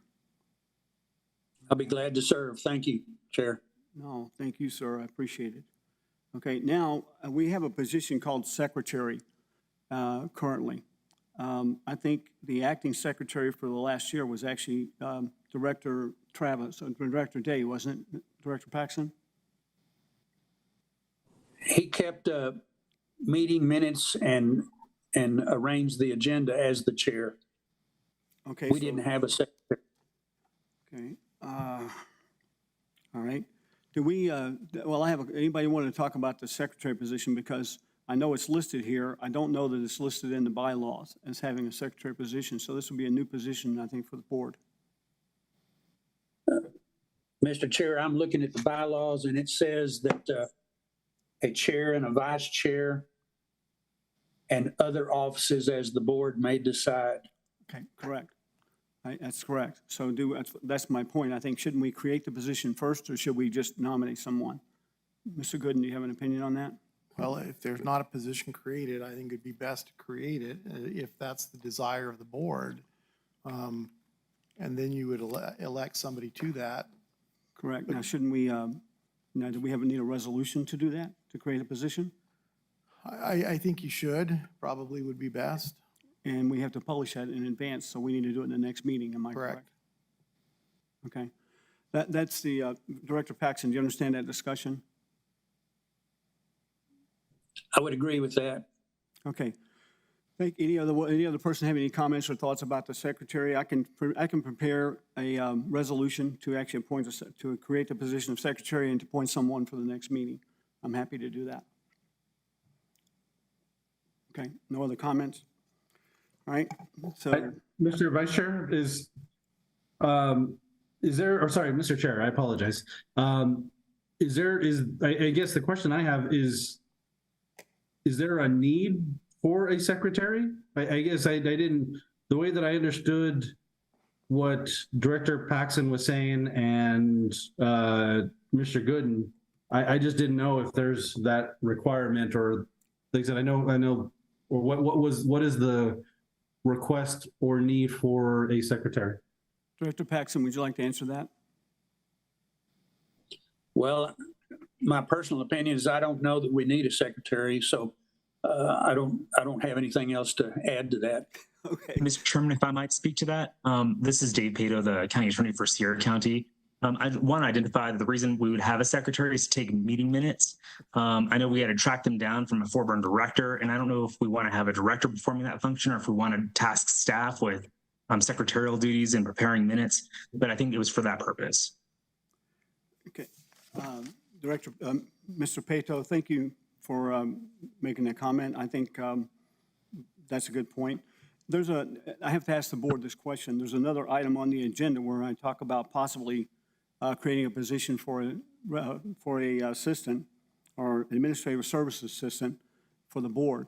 I think that we could probably have this discussion if once we get through the item G and we decide whether or not to do that, then I think we can come back and revisit the secretary. And if we don't decide to approve G, where we set aside some funding for an administrative services person, then I think I will put creating a position of a secretary on the agenda for the next meeting, and we'll have one within the next 30 days or so. Does that sound reasonable to the rest of the board? Yes, it does to me. This is Sanchez. Okay, Director Paxson, you good with that for now? I am. Okay, thank you, Mr. Pato, for your comments. I appreciate it. And so for now, we'll finish item B. We've actually elected Chair Reynolds and Vice Chair Paxson to the board. Okay, next item on the agenda, we'll move to item C for the open meetings resolution. Okay, does everyone have a copy of this?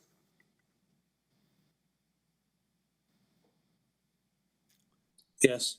Okay, do I take the silence from everyone else as a no or yes? Yes, I have it. Okay. And Director Hockney Vigil, do you have a copy?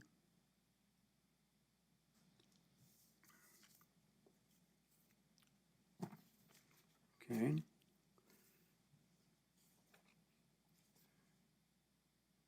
I'm sorry, can you hear me now, Mr. Director? I'm yes. fighting the mute button. Yes, Yes, sir, I do have a copy. Okay, thank you very much. I appreciate it. Okay, so the resolution, can I get a motion to approve?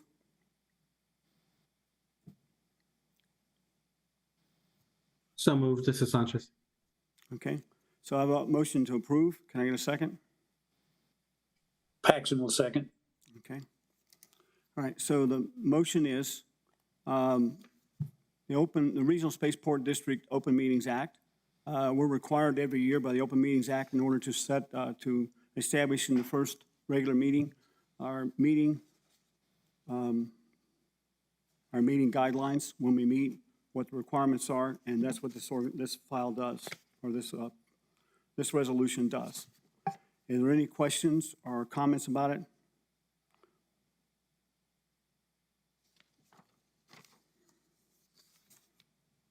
Okay. I have one on the second page. There's an item there where it actually shows, okay, it's highlighted to say insert contact information and insert contact information in two sections. Can we leave it like that? Is that from a procedural perspective, or do we have to put something else in there? Mr. Chair, I think that's telling the person who they need to contact if they have disabilities, so I think we would want to put some name in there. Okay. And I don't know, I guess for this next coming year, since it will be, you're the chair and we'll be setting up the meetings, I guess we could have that designated somebody within Doña County to be the one to contact to do that. Thank you. Director Paxson, This is actually something that you all use at your county that we haven't used in the past in Doña County. So how do you usually handle this? Do you have a name that you put in there? It generally goes to the county manager. And Mr. Chair, we do have for Doña County's annual resolution, we do have that language in it. If you give me a second, I can pull it up. See, this goes back to the administrative services piece as well. If we rely on the county to provide these kind of services, then the county is not the organization that actually represents the Spaceport America Regional Tax District Board. So by asking the county to do it without compensating them, I think that is something of a risk of actually violating a state statute of them doing services for another organization, which is outside of the county, without charging for those services. I think there's a state statute that addresses that. I don't have it off the top of my head, but I remember reading it. I do remember the discussion. Remember the discussion we had about the reserve money, and that at one point in time there was some discussion that the counties had to create a separate fund in order to keep that money, and all they could do was keep it, but they couldn't actually manage it or make recommendations on what we did with it or anything like that. So they couldn't actually act on behalf of the board in order to determine the investments or how the money was used or anything like that. Mr. Chair, we've got in the Doña County annual resolution on notices, we just have them contact the Doña County ADA coordinator. Okay. Since Doña County will be from Doña County being the chair for this year, I think we could just put that same language in this particular resolution. Okay. Just a suggestion. Thank you, Mr. Gooden. So if I got it correctly, our resolution says to contact the Doña County ADA coordinator. That is correct. Okay. Does anyone have a question about that or a challenge with that? Okay. So I need a motion to actually amend this resolution in order to add or replace the insert contact information with the contacted DA, the Doña County ADA coordinator. Can I get a motion?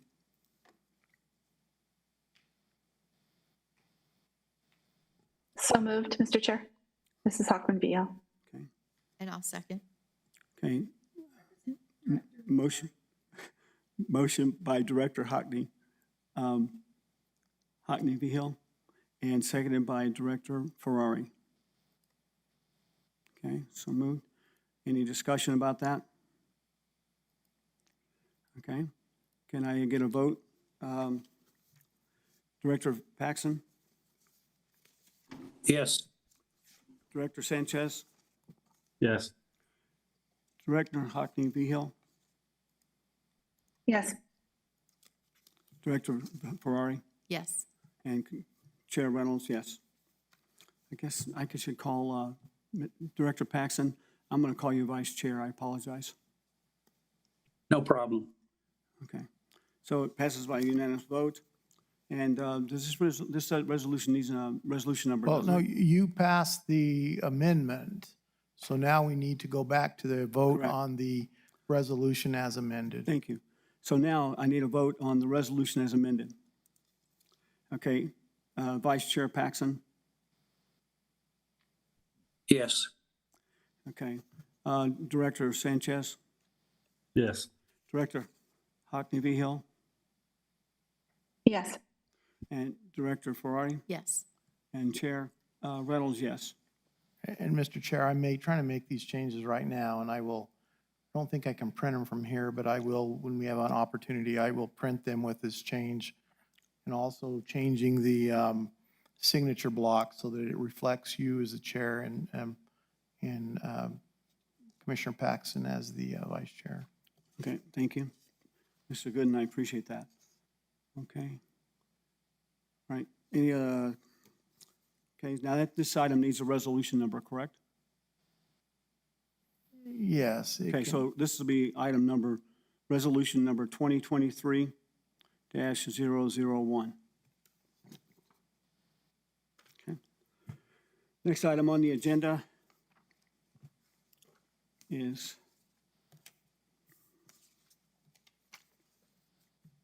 inspection of public records resolution. Okay.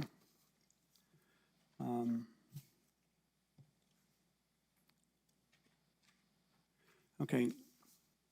A resolution designating the records custodian and procedures for the Spaceport America Regional Tax District Board. Again, this goes back to item G. So with the board's approval, I'd like to actually move this item on the agenda down to after item G, because that will determine how we handle this item as a resolution. Anyone have any objections to that? Okay. So this item now becomes, instead of item D, it becomes item between G and H. Okay. So next item on the agenda is item E, a resolution rescinding resolution rescinding resolution 2022-001 and enacting a policy to forward all of the 75% of the Spaceport GRT tax collected to New Mexico Finance Authority to pay toward the principal of the 2021 bonds. With your permission, I'd like to read the entire resolution so everyone knows what we're talking about. Okay, Mr. Chair, I think what you read is not item G. That was. This is item E.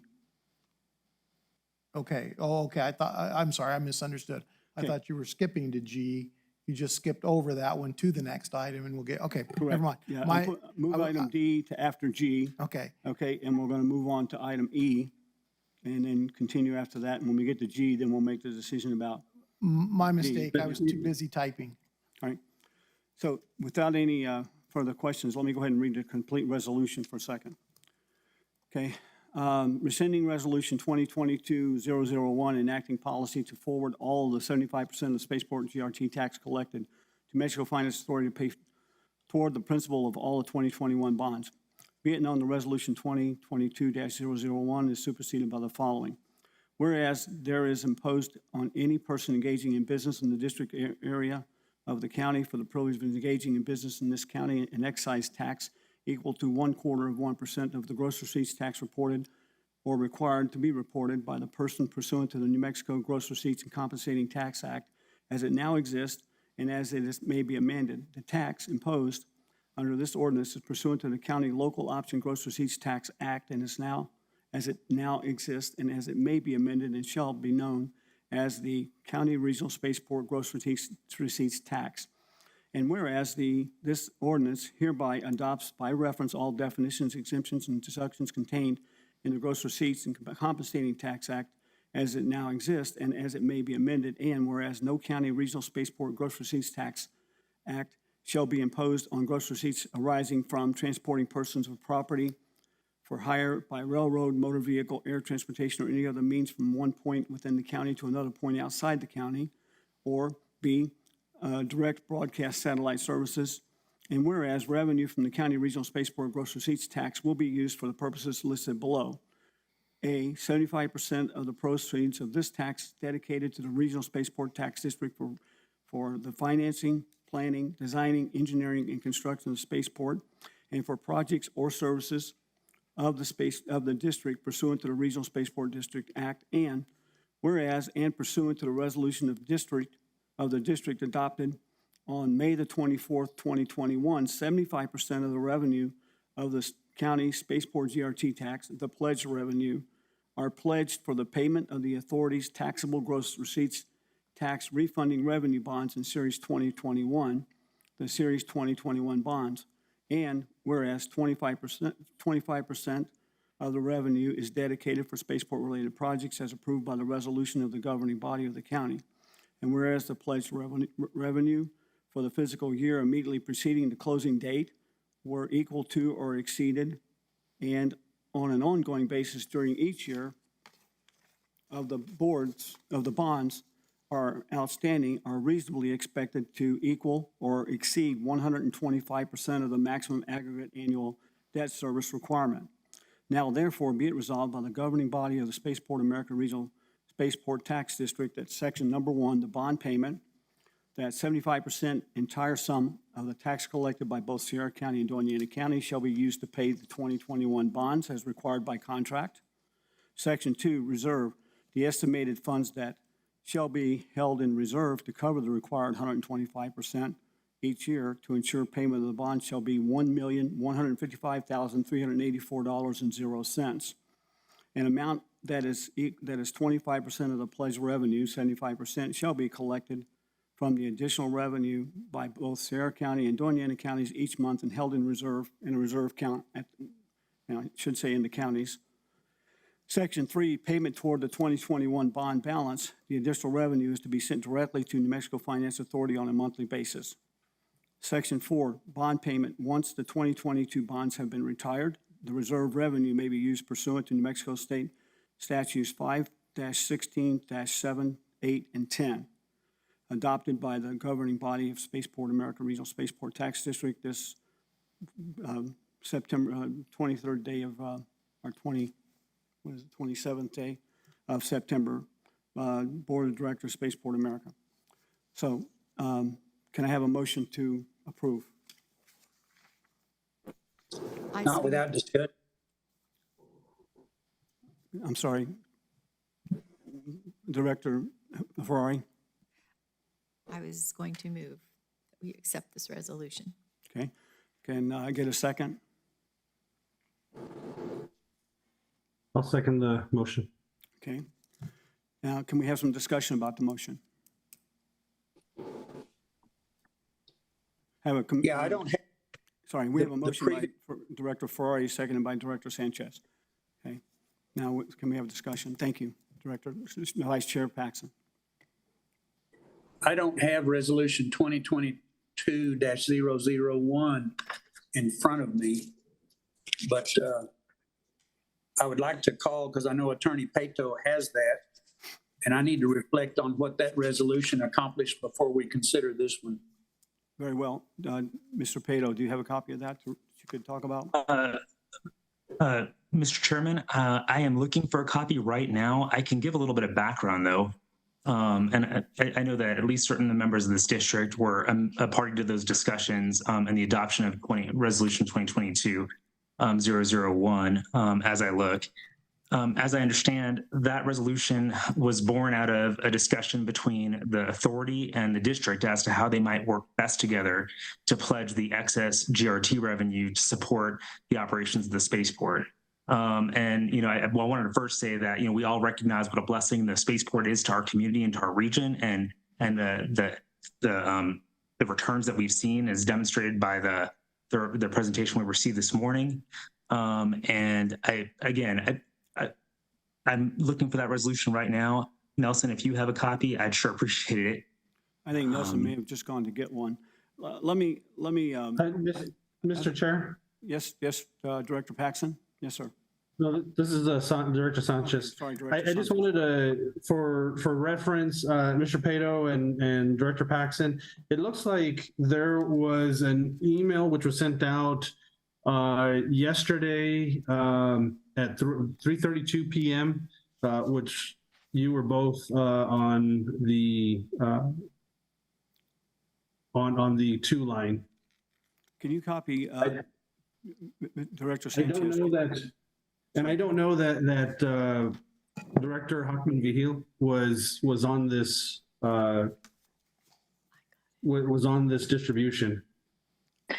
Yes, sir, Mr. Chair, if I may, just for a second, I apologize to all of you. I was just appointed to this board, I think late yesterday, so I am 100% playing catch up, but I was not privy to that email. I have not seen that resolution, and I am extremely uncomfortable taking a position on what seems to be a pretty important resolution here without being able to see that information and digest it, if not just for a little while. I feel like I'd be derelict in my duties otherwise. Thank you. And this is Dave. Mr. Chairman, this is Dave Pato again. So I looked at that email from 3:33 yesterday afternoon. And while we were a recipient of that resolution that's referenced, that 2022-001 is not included within that email. So I just wanted to be clear about that. But I am continuing to look for that 2022-001. I know that in Sierra County, normally when we have a resolution that's rescinding another resolution, we would attach that. So that way it'd be easily referenced, but I don't see that here. But let me continue to look. Okay, thank you very much. Sorry, Mr. Pato, you're correct. I just thought you were looking for a copy of the existing one. Director Hockman Vihil, I just sent over the email. It does not include, as I noted, it does not include the original resolution 2022-001, but I did send it over to the Gmail address, which Mr. McLaughlin had sent items previously, I think this morning, to you. Received. Thank you very much. It just popped up. And Mr. Chairman, I do want to note that I looked through my agenda or through my files, and I do not have an executed copy of 2022-001, so I don't have a finalized copy of that. By the way, I love this discussion. Thank you very much. First, Director Hockney Vihil, I agree with you. You need to have time to review the previous resolution. I think that is adequate, accurate and adequate. I also appreciate the fact that other people don't have a copy, even though we had a copy actually approved last year, but I'm not sure that Director Day sent a finalized copy to everyone. I have a copy, but the copy that I had was not actually, doesn't have the signatures from everybody on it, so I'm not even sure it was actually signed by the board correctly. So that's just part of the reason that I believe that having an administrative services assistant of some sort is what this board needs and is actually required by statute. And that's why the next, not the next resolution, but resolution item G, I placed it on the agenda is because these are the kind of things we run into in our meetings when we don't have all the documentation that's required in order to make a good decision. So I can certainly sympathize and empathize with everything everyone is saying. With that, though, I'm not sure I know how to proceed without everyone having a copy and time to review it. I guess we Mr. could. Chair, Yes. I'm real uncomfortable in taking a position on this without being able to review the previous resolution. And I would move to table this issue for the next meeting.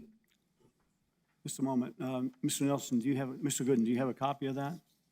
Of what? 2022-001? I've seen it. I don't know if I have it real quick. Yeah, I have it on my memory stick, but I don't have it, yeah. I have it. I don't know where it is, but I missed part of the discussion. So I think you've got a motion to table or to postpone. Let me see. Yes, I do. So you're wanting to know if I have a copy of that prior resolution? Yes, I know that you and Mr. Pato were actually sharing copies of some of the documents that were available a couple of days ago, 3 days ago or so. And if you have a copy, you can maybe send it to the board. Vice Chair Paxson, I did recognize that you did make a motion. Mr. Chairman, this is Dave Pato. We did exchange copies of resolutions, but we did not have a copy of that executed 2022-001 as I just referenced. Thank you. And I don't, Mr. Chair. I don't think I have an executed copy either, but I know that I would have to look for it. I don't know where it is right off. Yes, sir. Is that Dave Pato? Who No, just it's said, Pat. Mr. Chair? I'm sorry? Paxson. Okay, Director Paxson, go ahead. Well, I think that that Director Day, as chairman, has a copy of that resolution. And since he's ill and cannot participate in today's meeting, I think that's further reason.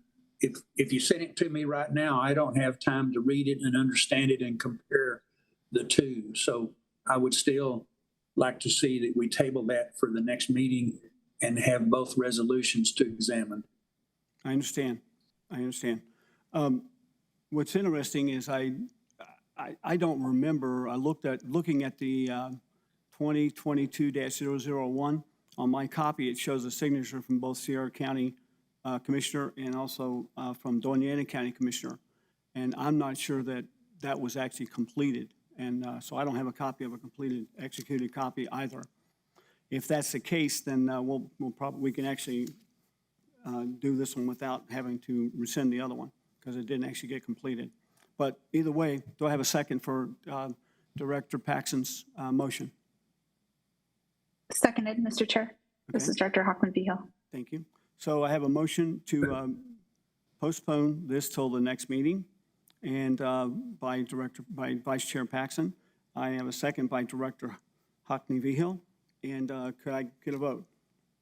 Mr. Chair, just a point of order, just understanding the actual motion. While I'm not trying to disagree with it. I don't know if Mr. Gooden will, I thought we had it either due to a date certain, and since we don't know specifically what the next meeting date, does that cause any issues Mr. Chair, with the motion? Mr. Chair, Commissioner, no, because it would be till the next meeting. So whenever the next meeting is when it would be postponed to. Okay, just wanted to get clarity on that. Thank you, Mr. Gooden. Thank you, Mr. Chair. Okay, so now with that, I guess I need a vote. And Vice Chair Paxson? I vote to table. Okay. All right. Director Sanchez? Yes. I suppose, yes to table? Okay. Yes, the table. Yes, correct. All right. Director Hockney-Vihill? Yes. Okay. Director Ferrari? Yes. Okay. So I'll say yes, so it's unanimous. Okay. So we'll table this until the next meeting, and hopefully everyone, Mr. Pato, could you actually take the time to get a good copy of that, an executed copy, and send it out to everyone on the board? Would you mind doing that? Mr. Chairman, I'd be pleased to. Thank you. And also to Mr. Gooden as well. The reason I'm asking you to do that is because I know you have no legal obligation to assist us as a separate board from Sierra County. So thank you very much, and thank you all for voting and discussion. Thank you. All right, so item E has actually been postponed till the next meeting. And we'll move to item F, a resolution to release all funds being held in reserve by Doña County, Sierra County above, at 25% of the yearly amount needed to cover the current 2021 bond payments. Approximately, the reserve would be 155,384. Okay. So, Mr. Chair, I never received that resolution, so I didn't distribute it to anybody. And I think when you look at the language of that, of what's on this agenda item and compared to what was some of the language in that prior resolution, it kind of appeared to me that they were joined. I could be mistaken. Mr. Gooden, I think you are correct. So I think that we'll look at, so the resolution F to release the funds was actually part of the rescinding of the previous resolution. So I'm not mistaken. Let me look. Yes. Payment for balance. There wasn't exactly there, but this resolution doesn't appear to be available. So we'll take that off the agenda, remove that item from the agenda. Is that okay? Mr. Chair, I think they are tied together, and I think it's appropriate to table this until the next meeting, the resolution to release all funds. Okay. So we want to make a motion to table this to the next meeting as well then? Mr. So Chair, moved. it would probably make it cleaner for the record. Okay. So Mr. Director, Vice Chair Paxson, so you make a motion to table item resolution F to the next board meeting as well? Yes, I did. Okay. So do I get a second? Director Ferrari, I will second. Okay, Director Ferrari seconded on F. Okay. Can I get a vote? Director Paxson? Aye. Okay. Director Sanchez? Yes. Director Hockney-Vihill? Yes. Okay, and Chair, yes. Okay, unanimous, everybody voted yes, okay? All right, so we'll move item number F, item F to the next meeting as well. Okay. Give me a second because I'm taking notes here. Mr. Chair, I'm not sure. Did you get a vote from Director Ferrari? I did. No, I just made the motion. Oh, sorry. Yes. I asked you for your vote. Okay, I did now. She said yes. And you can second a motion and vote no, so it happens occasionally. Okay, well, let's move to item G. Okay? A resolution allocating up to 1% of the Spaceport America Regional Tax District's 25% to contract with an administrator procedures. I don't think that's said correctly. Procedures for the Spaceport America Regional Tax District. I can read this in whole, but basically what it amounts to is, well, I'm going to read this if it's okay. Whereas the Board of Spaceport Regional Tax District is a public body recognized by the state of New Mexico, and whereas NMSA 1015-1 Open Meetings Act requires that we maintain accurate minutes of the meeting, and whereas New Mexico State 142-1 Inspection of Public Records requires that we create and maintain and made available to the public certain records in a timely manner, and also the appointed custodian. And whereas New Mexico State Statute 5-16-8 Regional Spaceport District Act requires that we keep accurate records of our investment portfolio. This also pertains to our reserve fund, which is an interest-bearing fund.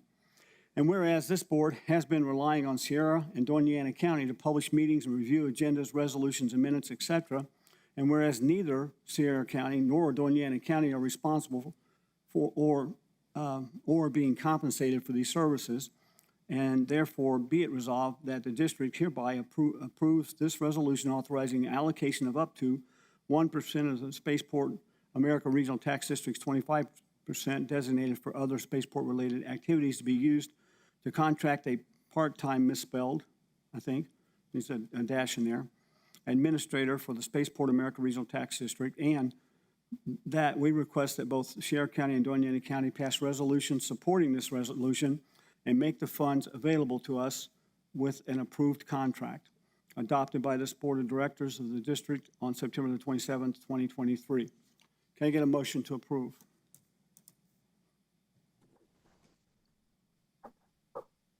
Okay. So moved. Approval of Sanchez. Okay. I'll second, Director Ferrari. Okay. Director Sanchez made a motion to approve. Director Ferrari seconded. Do we have any discussion? Mr. Chair, Yes, sir. Vice Chair. do we know what 1% of the GRT in last year is? 1% of the money that was collected for Spaceport on the 0.25? Yes, sir. It was 1%, 1% would be roughly, let me see, 15 million. 1% of that would be roughly $150,000. That's an extreme amount for a secretarial and records keeping Position. amount. I'm concerned with that. And also, this doesn't state what the fees for records are. Does it need to be in this resolution? What fees are going to be to? Mr. Chairman, Vice Chairman, this is Dave Pato. I apologize for the lack of clarification. The fees need to be included within the next resolution. That's the records resolution. As it relates to this resolution, though, if I might have a minute, Mr. Chairman, Mr. Gooden and I had an opportunity to visit about this yesterday. It's clear that these funds cannot come out of the 75% that's dedicated to spaceport-related projects and the repayment of bonds. So any part of this would likely come out of the 1% or the 25% that's been dedicated to the schools. And so I think it's important for the district to understand that they'd be reducing the amount to be distributed to the schools where they approve $150,000 be dedicated for administrative support services. And that's if it's permissible in the first instance. I understand that the Attorney General's office rendered an opinion as it relates to the Spaceport America's use of the GRT revenue to support administrative services and said that was not an appropriate use. So I would again caution the district, not representing the district, but nonetheless caution the district regarding the use of those funds until we receive confirmation or certification from the Attorney General's office that it's permitted to be used for administrative services.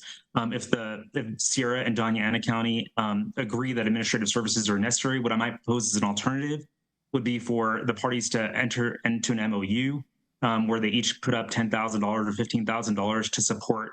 And I fully agree, Mr. Chairman, that especially in light of tracking former resolutions and so forth, that it would be helpful to have administrative support, preparation of the agenda, distribution, posting, and publication of the agenda, all of those items. I question again, as does Commissioner Paxton, whether or not $150,000 is overkill, but all the same, I leave it to the discretion of the board as to how to proceed. I just am concerned about the taking away that money from the schools. Thank you, Mr. Chairman. Vice Chair Paxton and Mayor Pato, thank you both for your comments. And I agree with you that $150,000 is a lot for the services we're talking about and is excessive. However, if you read the resolution correctly, it doesn't say we have to use 1%. We just we have maybe up to 1% to do that. My recommendation would be that we go ahead and put something in there and say we can do 0.5%, we can do 1/4%. I mean, whatever number you want.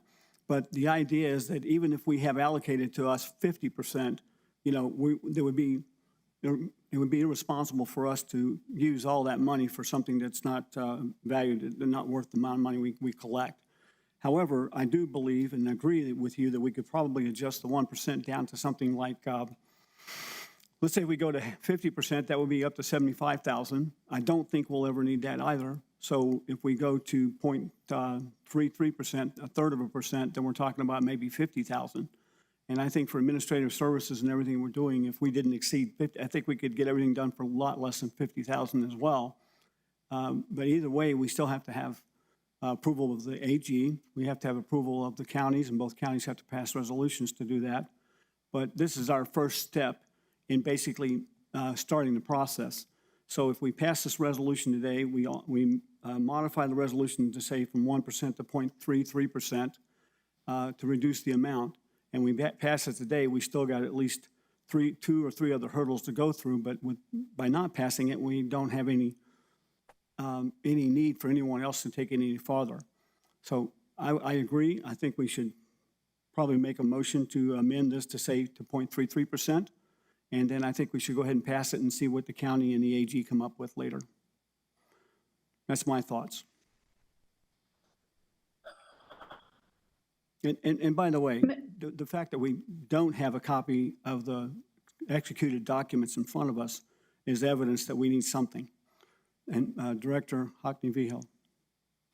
Mr. Chairman, thank you. And I mean, I agree with you. I think that the events that have transpired today are, direct evidence of why we need an administrative assistant. But perhaps fixating on the amount at this point in time is not as important as maybe language or something in statute that allows for a clawback if we are able to secure an administrative assistant for less than the allocation that's already within the document. Is that something that could be achieved so that we don't have to worry too much about how much and when? Director Hockney-Vigil, I agree with you. If we put language like that in there, I think that's fine. We can make that amendment. And if you have a recommendation on the language, I'm happy to hear it. Thank you, Mr. Chairman. I would just say up to the allocated amount, up to but not exceeding the allocated amount. Okay, well, I've got it. It says right now, if you look in the last paragraph, therefore be it resolved that the district hereby approves the resolution authorizing allocation of up to 1% of the Spaceport America tax district and 25% designated by the spaceport-related activities to be used to contract a part-time administrator. Okay. Yeah. Would you like me? So then maybe the addition of language of any money not any money that is not utilized for such purpose will be returned to the fund. Okay. So would I put that, let's see, where would you like to put that? I'm thinking if we go ahead and at the end of the district, we could just put a comma there and take that and include in the sentence and say any money's not required. So we'd amend it to say right after district, any monies not required. Okay. For the contract will be returned to the 25% fund. Is that what Sounds good to me, Mr. Chair. Yeah. Mr. Chair, Yes, Vice Chair. did I understand Attorney Pato to say that you have an opinion from New Mexico Finance Authority that the only place we can take these funds from is from the funds that go to the schools? I think that was the AG. And the Attorney General, I think, is one that made a designation that the monies, the 75% can only be used for spaceport related, directly related projects. And this doesn't fall under the category of the 75% fund. And so in order to use the 25% fund, we have to be able to get the AG to say that, yes, that 25% fund and using it for an administrator for this board is a related project to the spaceport. I think that's what you said, Dave, isn't it? Mr. Chairman, thank you. Yeah, that more or less, yes. So this 1% or whatever portion of 1% will come out of, if anything, not the 75% that we've dedicated for the projects, but the 25% we've dedicated to the schools. So we'd have to amend our resolutions where we dedicated 75% or 25% of the revenue to the schools to reduce that amount to permit for these administrative expenses, which is why it proposes an alternative that Doña County and Sierra County work out an MOU for the administrative expenses, so it doesn't come out of, we wouldn't then require approval from the Attorney General's office regarding the expenditure because it would be coming out of county general funds. Now, okay, so let me make sure everyone understands. So what you're suggesting is rather than even using any of the 25% that's being allocated currently to our schools and your schools, you're recommending that this board enter into an MOU with Sierra County and Doña County, where each of them provide money from their general funds to cover the administrative support that we need. Mr. Chairman, members of the board, that would be my recommendation. You then wouldn't require approval from the Attorney General's office regarding the permissibility of the expenditure, and it wouldn't be taking money away from the schools. Okay, Mr. Pato, I appreciate that. Anybody else have any thoughts on that?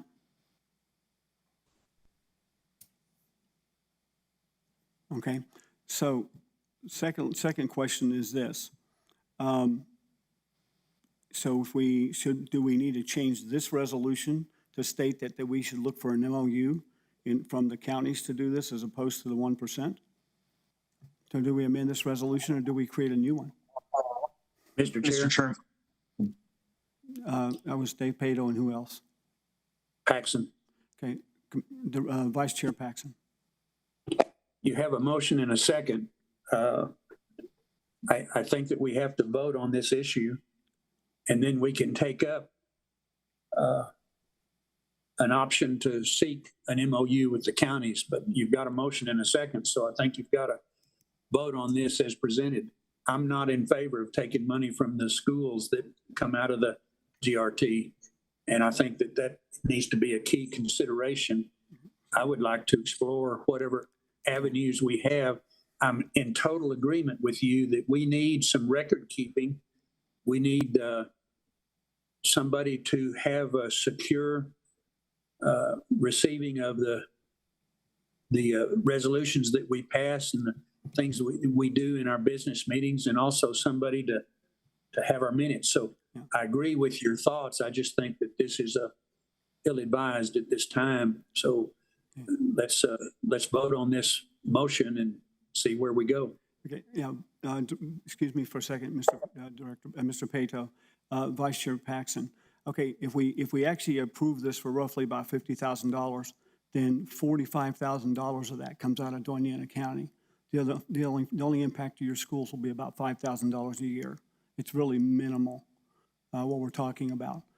from your finances. And even the 45,000 from ours is only about, well, we're talking about 1/3 of 1% of what we collect. So it's really rather minimal to the school, to the impact on the schools for something this minor.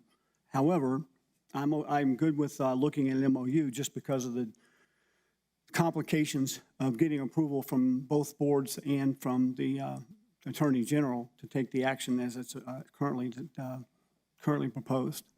Does that help you make you feel a little better to understand that we're not talking about a lot of money, or does that not make a difference? I don't think it's the money. I think it's the principle. Okay. All right. Any other thoughts from anyone else? So currently I have someone that would think that we should amend this resolution so that we make sure we don't collect too much. That hasn't been put into a motion yet. You've made a motion to table, I guess no, you haven't made a motion either, but you're saying we should go ahead and vote on the motion that's on the floor. Do I have any other thoughts from any other directors? Mr. Chairman, this is Sanchez. Yes, sir.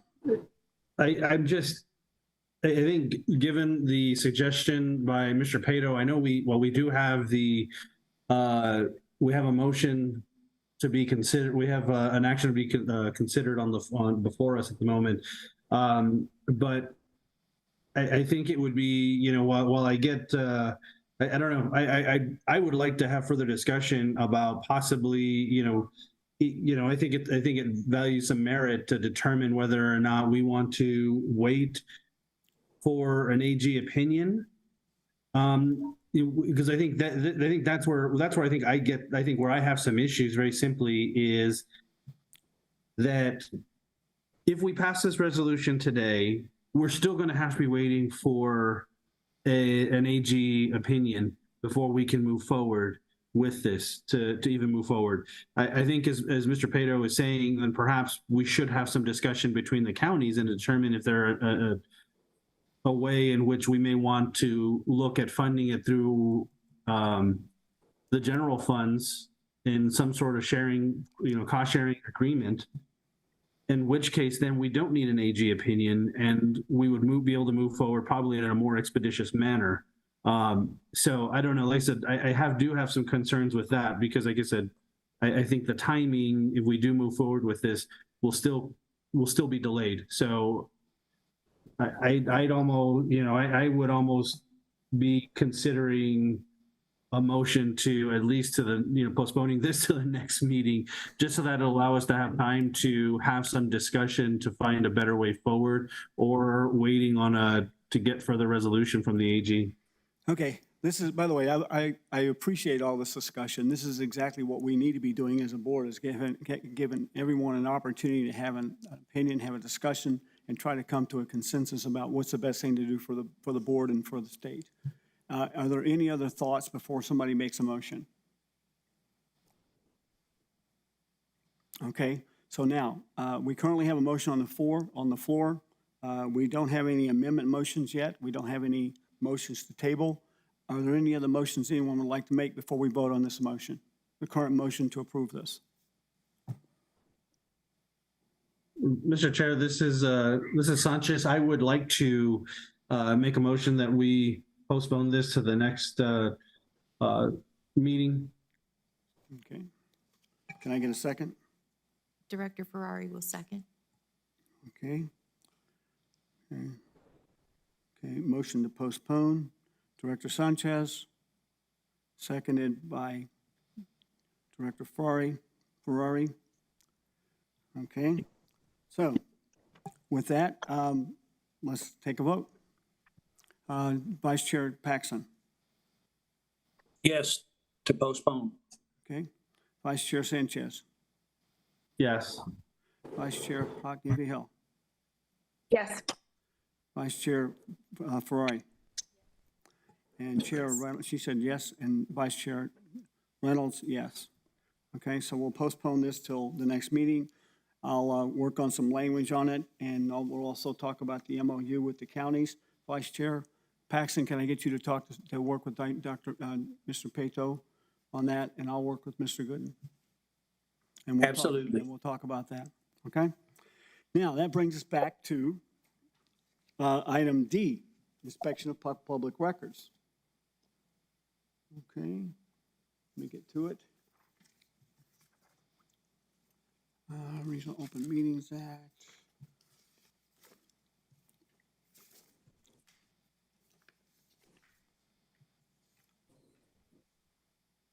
Director.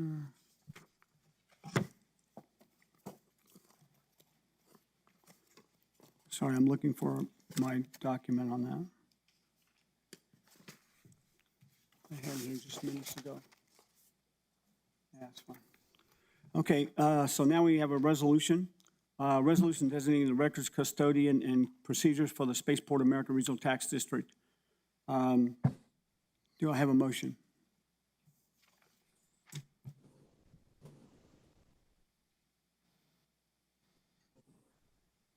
Okay, I think we need to take action on this of some sort. Okay, well, I'll make a motion that does I need to read it for everyone?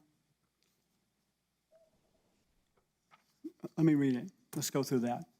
A resolution designating the records custodian procedures for the Spaceport America Regional Tax District. Whereas the Board of Spaceport America Regional Tax District is a public body recognized by the state of New Mexico, and whereas New Mexico State Statute 14-27 designating of custodian duties states each public body shall designate at least one custodian of public records who shall receive, respond to requests to inspect public records, provide proper and reasonable opportunities to inspect public records. C, provide reasonable facilities to make or furnish copies of the public records during usual business hours. And D, post in a conspicuous location at the administrative office of each public body a notice describing the right of the person to inspect public records, procedures for requesting inspection of public records, procedures for requesting copies of public records, reasonable fees for copying public records, and responsible of a public body to make available public records for inspection. And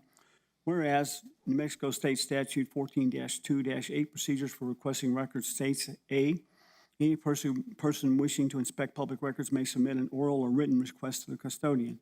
However, the procedure set forth in this section shall be in response to a written request. The failure to respond in an oral request shall not be subject to the custodian or any penalty.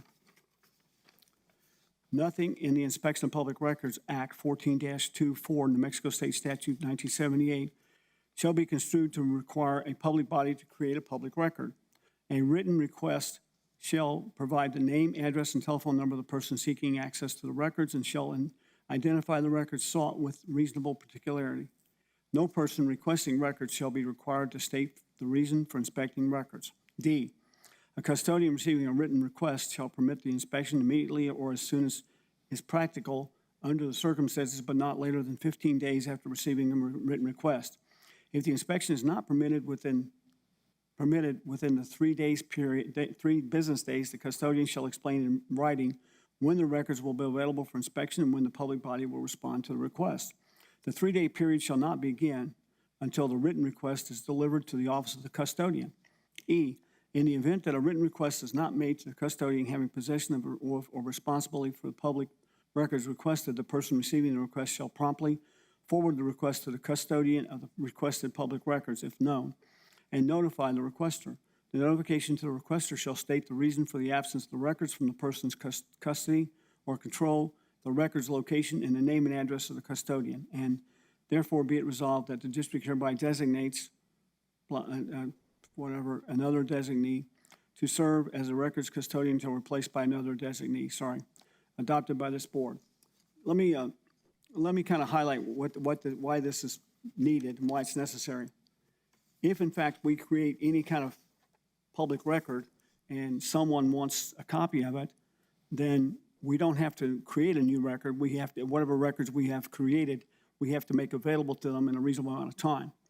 The challenge here, which everyone should know from being on commissioners and being in other offices and boards, is that if someone requests one and we have actually made those records and we don't provide them in a reasonable amount of time, we can actually be sued as a board and have to be paid and have to pay sometimes a lot of money to someone who doesn't have access to records that we've already created. And that's where our risk is for not having neither an administrator or a records custodian. For example, a lot of these suits where people actually sue because they didn't get access to records go from $10,000 to $20,000 to as much as $70,000, $80,000, or $100,000. So the cost of having an administrator for maybe $30,000, $40,000, $50,000 is minuscule for the risk that we run by not having a records custodian and making these records available. That's my discussion. Anybody other have any comments or thoughts? Or can I get a motion? Either one.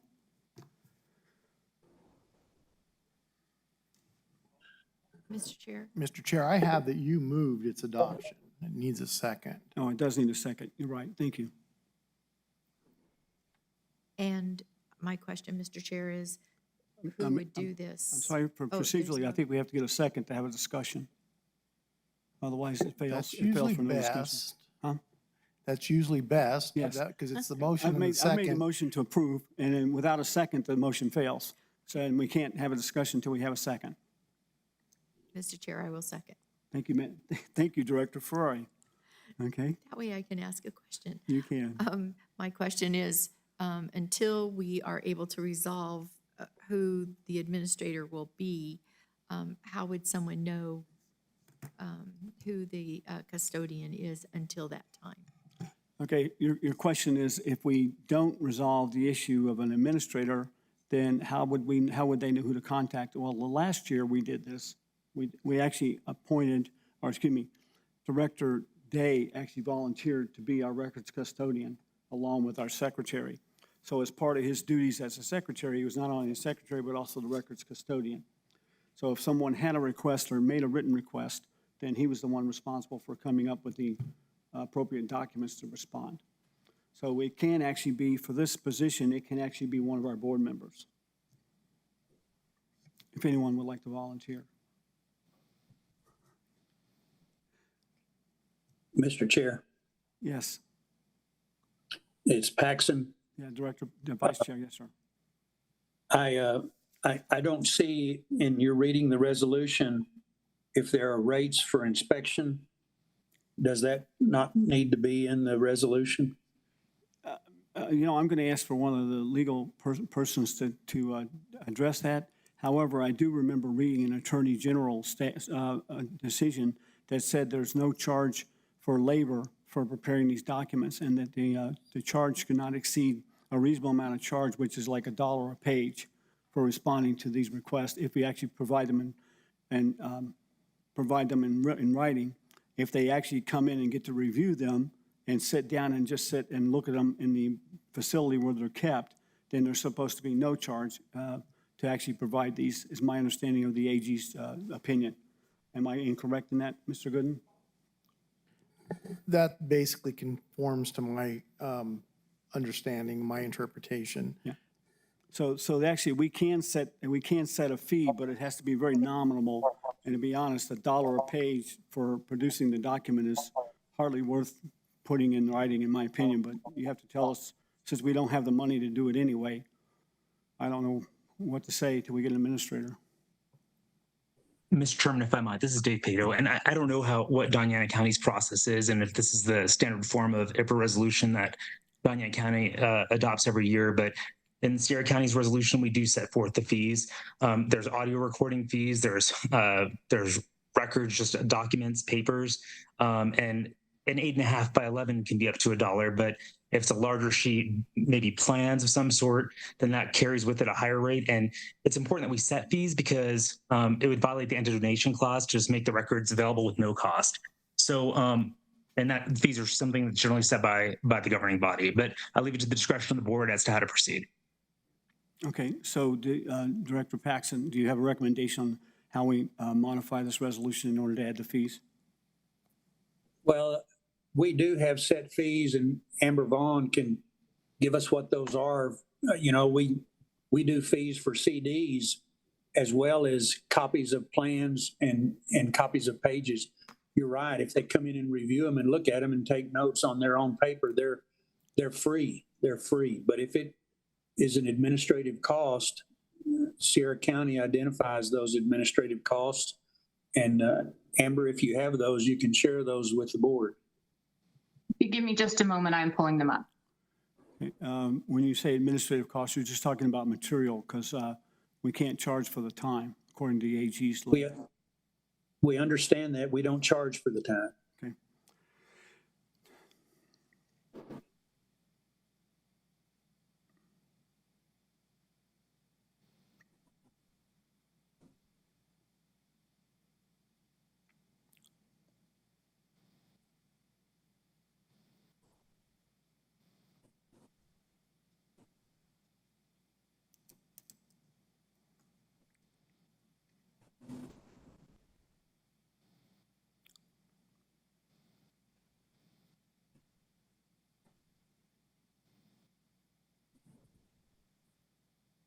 Okay, sorry about that. This is Amber. I have it up right now. Okay. So I'll go through photocopies. One side page is $1. Printer copies $1. Newspaper $1. Ordinances and resolutions $1 per page. 18-inch by 24-inch plats $4. 24-inch by 36 plats $6. 36-inch plus plats $1 for each additional foot. Electronic data 35 cents per CD, 45 cents per DVD, plus $5 for each 30 minutes of video. Notary public $3, and tax file database $150. Okay. All right, now, many of those things we shouldn't have actually ever create, like plats. We won't have those. I don't believe. Do we have any reason to have plats or any kind of documents that we approve that are going to have associated blueprints or anything?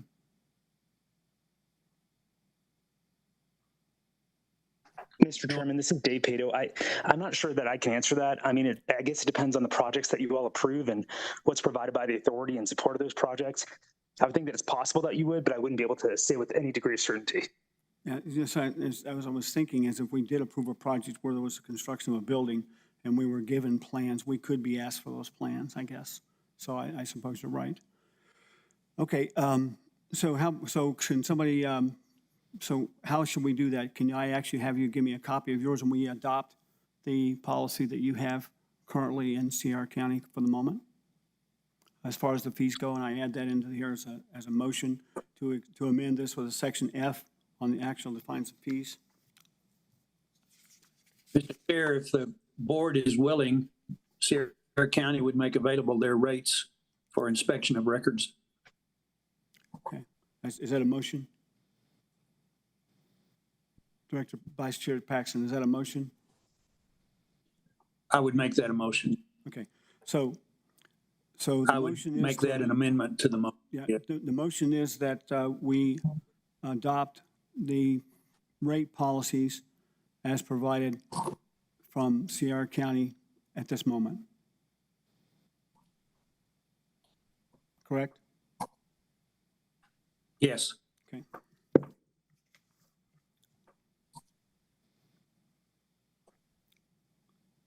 Do I get a second on that?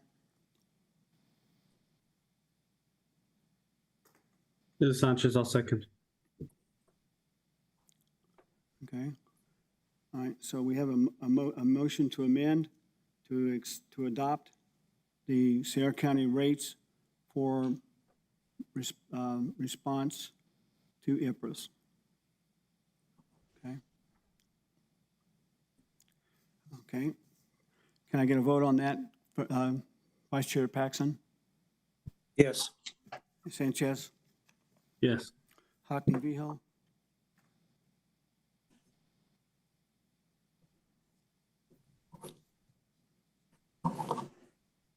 Director Hockney Vigil? Okay. Director Fry? Yes. Okay. Director Reynolds? Yes. Okay. Now, we have a motion as amended.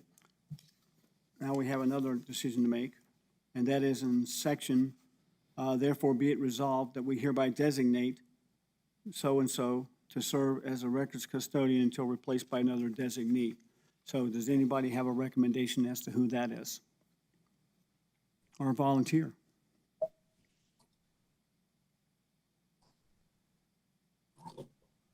Shall we actually volunteer Director Day since he's not here? Yes.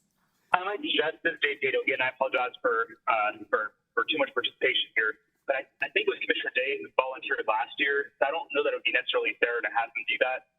Given that he was the chair last year, maybe the chair might consider serving or volunteering as time as custodian this year.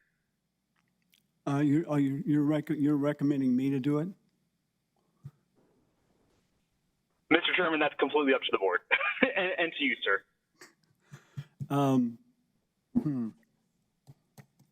Can I recommend my assistant to do it instead?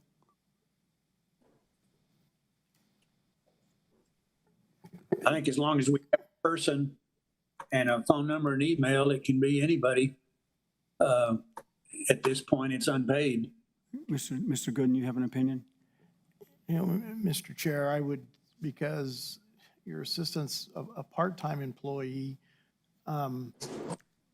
which is, I think, I'm not completely sure on her position and what all she does, but might be better if you were the one designated and you then kind of assign that responsibility to her, but it would still be ultimately up to you to make sure that the requests are complied with. Okay. All right. So I'll entertain a motion to make Chair Reynolds the current custodian till we get an administrator. So moved, Director Ferrari. Okay. Anybody second? Sanchez, I'll second.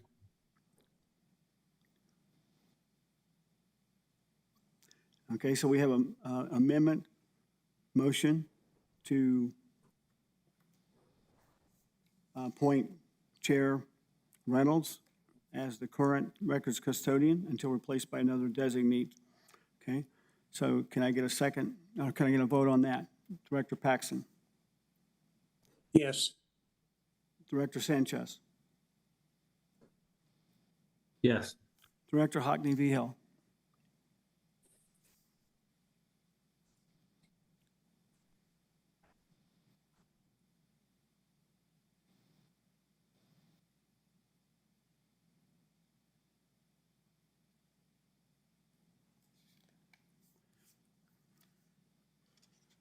Mr. Chair, I don't see her on the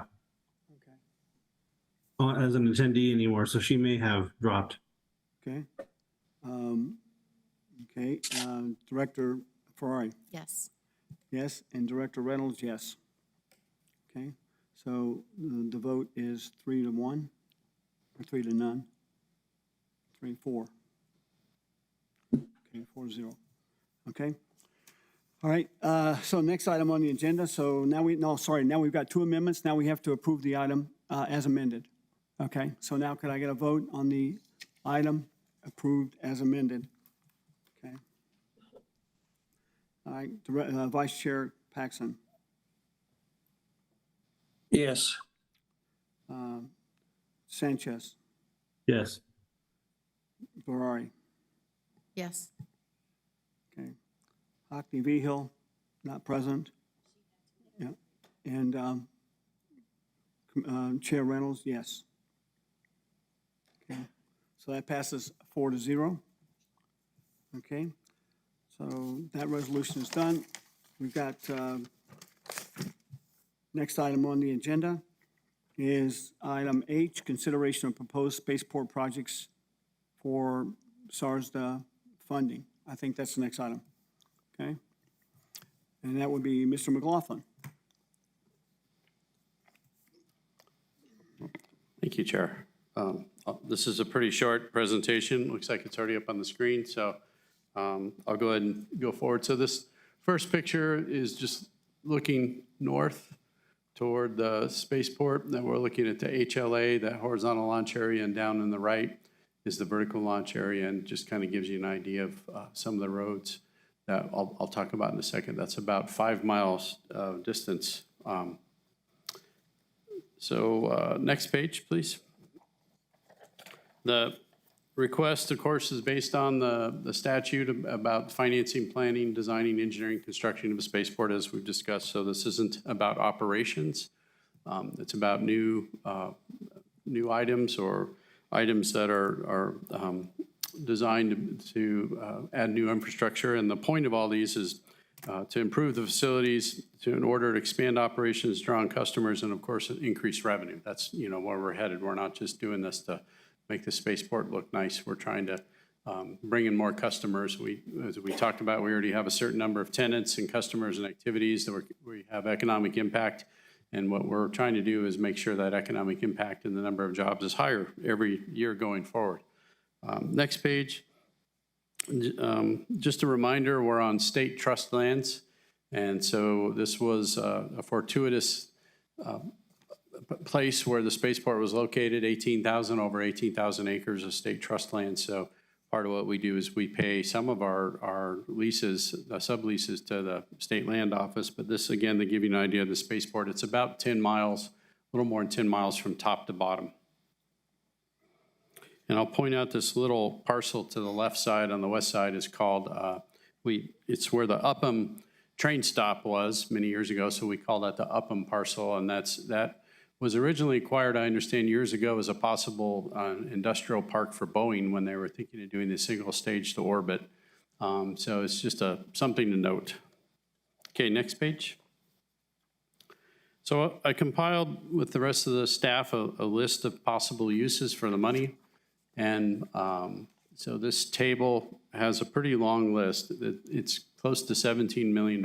These are not related to the ICIP request. Those are typically pretty narrow so far. And these are the smaller items, in many cases smaller. Some of them are pretty big that are related to building out infrastructure for the spaceport. So I don't know if there's anything we want to go through in particular to help you understand. There are a couple of mine I'm going to go through.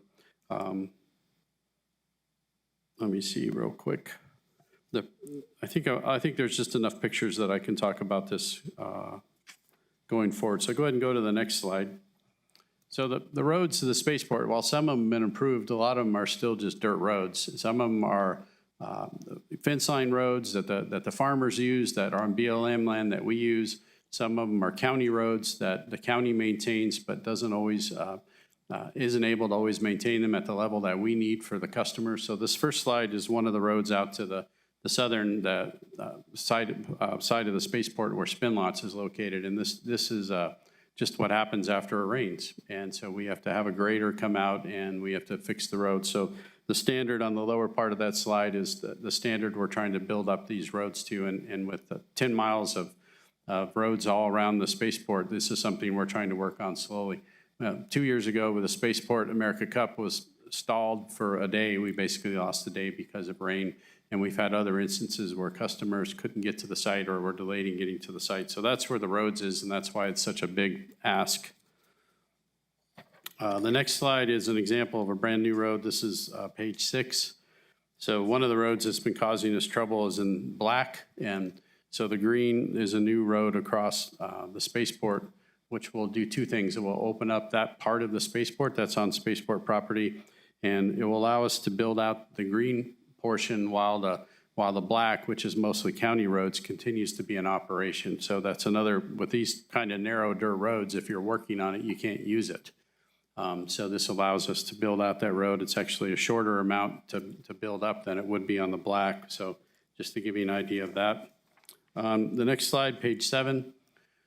The fabric hangar in the upper left is something we already own, and we rent out almost continuous. So we want to build another one of those, a little bit larger. And then below that is an example of a steel prefab building. We would like to get 1 or 2 of those down at the vertical launch area and also at the horizontal launch area. And again, these are designed to attract customers and rent them out nearly continuously. We get asked all the time. On the right side, we euphemistically call it Chad Hill because that was the person in charge at the time. But in the bottom slide is if you look at the little dot on the bottom, that's actually a picture of the fabric hangar. And above that, that long length of is a huge dirt pile that was left over from the runway. We've gotten estimates about moving that dirt pile, and it's on anywhere from $2 to $3 or $4 million, which sounds ridiculous, but it's an incredible amount of soil. And we're not able to build there until we move that. So every time we get a chance on a project, we actually move some of that dirt, and we're trying to get it down, but it's a lot of dirt. Have you already got plans to build something there? Is that why you need to move the dirt? Because It's it seems like- essentially, yeah, in the way. And what we want to be able to do is build, if a customer comes, we can build quickly. Right now, we wouldn't be able to even use that property. Well, if someone did want to build there, wouldn't they make that as part of their project cost to move it? Well, we could ask them to do that. I don't know that they would agree to that, though. That's the problem, you know. It's one thing to build on a green field, right? It's another thing to have to move dirt that's already been there for years. Next time you're out there, I'll be happy to show it to you, but the contractor who built the runway was supposed to remove that dirt and never did, actually went out of business, is my understanding. They declared bankruptcy, and so it's been sitting there ever since. One of the little tales of the spaceport. Need to pick our contractors a little better, or get Yes. some bonds from them that says if you don't do this, we keep the bonds. Yep, yeah, we typically have construction bonds. A couple other projects. On the upper left of page 8, Commissioner Reynolds, Chair, you've brought it up a few times, and it's also come up by several other people that perhaps some sort of industrial park, an aerospace-related industrial park, should be near the spaceport or on the spaceport, or so what we've put in that list is something that, you know, some funds to maybe just go off and study that, do a site selection, find the type of company that does that. We would survey the need from our customers, from potential customers. We'd also look at, I know you had a site picked out at one point, Chair Reynolds, and the idea would be to look at all the possible sites and see if there's utility problems, ownership problems, you know, and also talk to our stakeholders, City of Las Cruces and TRC and everybody, and kind of get a real good feel that if we wanted to do something like this, let's do the due diligence to know what we're going to do. So that's one of the tasks. On the right side of that slide are these little 30-foot concrete foundations, and it turns out that a lot of our customers need something to set up on. So our plans with some of this money is to go and just pour foundations in key places on the spaceport, places where they can park things or test things or build things. These little 3 pads have been pretty well used over the years. And then finally, the front gate was built in such a way that it's very secure, but it doesn't allow low trucks, wide trucks, or long trucks to go through. So that's one of our goals, is to rearrange the gate a little bit, and we have some plans on that. So those are just kind of a smattering of that table. And then, kind of in honor of Governor Richardson, on page 9, I found this picture of the spaceport from 2010. And he's in the center, of course. We have an astronaut there on the right, and Sir Richard Branson, and a lot of people who've worked on this project who have moved on. And I think that says 2 things. One is we've all waited a long time, longer than we've liked. On the other hand, everybody, you know, the projects are still moving. Virgin Galactic is still going to space, and we still exist, the board still exists, and we're still looking toward the future. So I thought it was kind of a nice slide. So anyway, that's all I have for you. So I'd be happy to take any questions. Anybody have any questions for Mr. McLaughlin?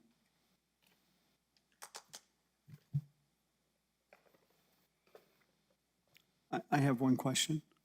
According to the New Mexico State Statute 516, I think it's 8.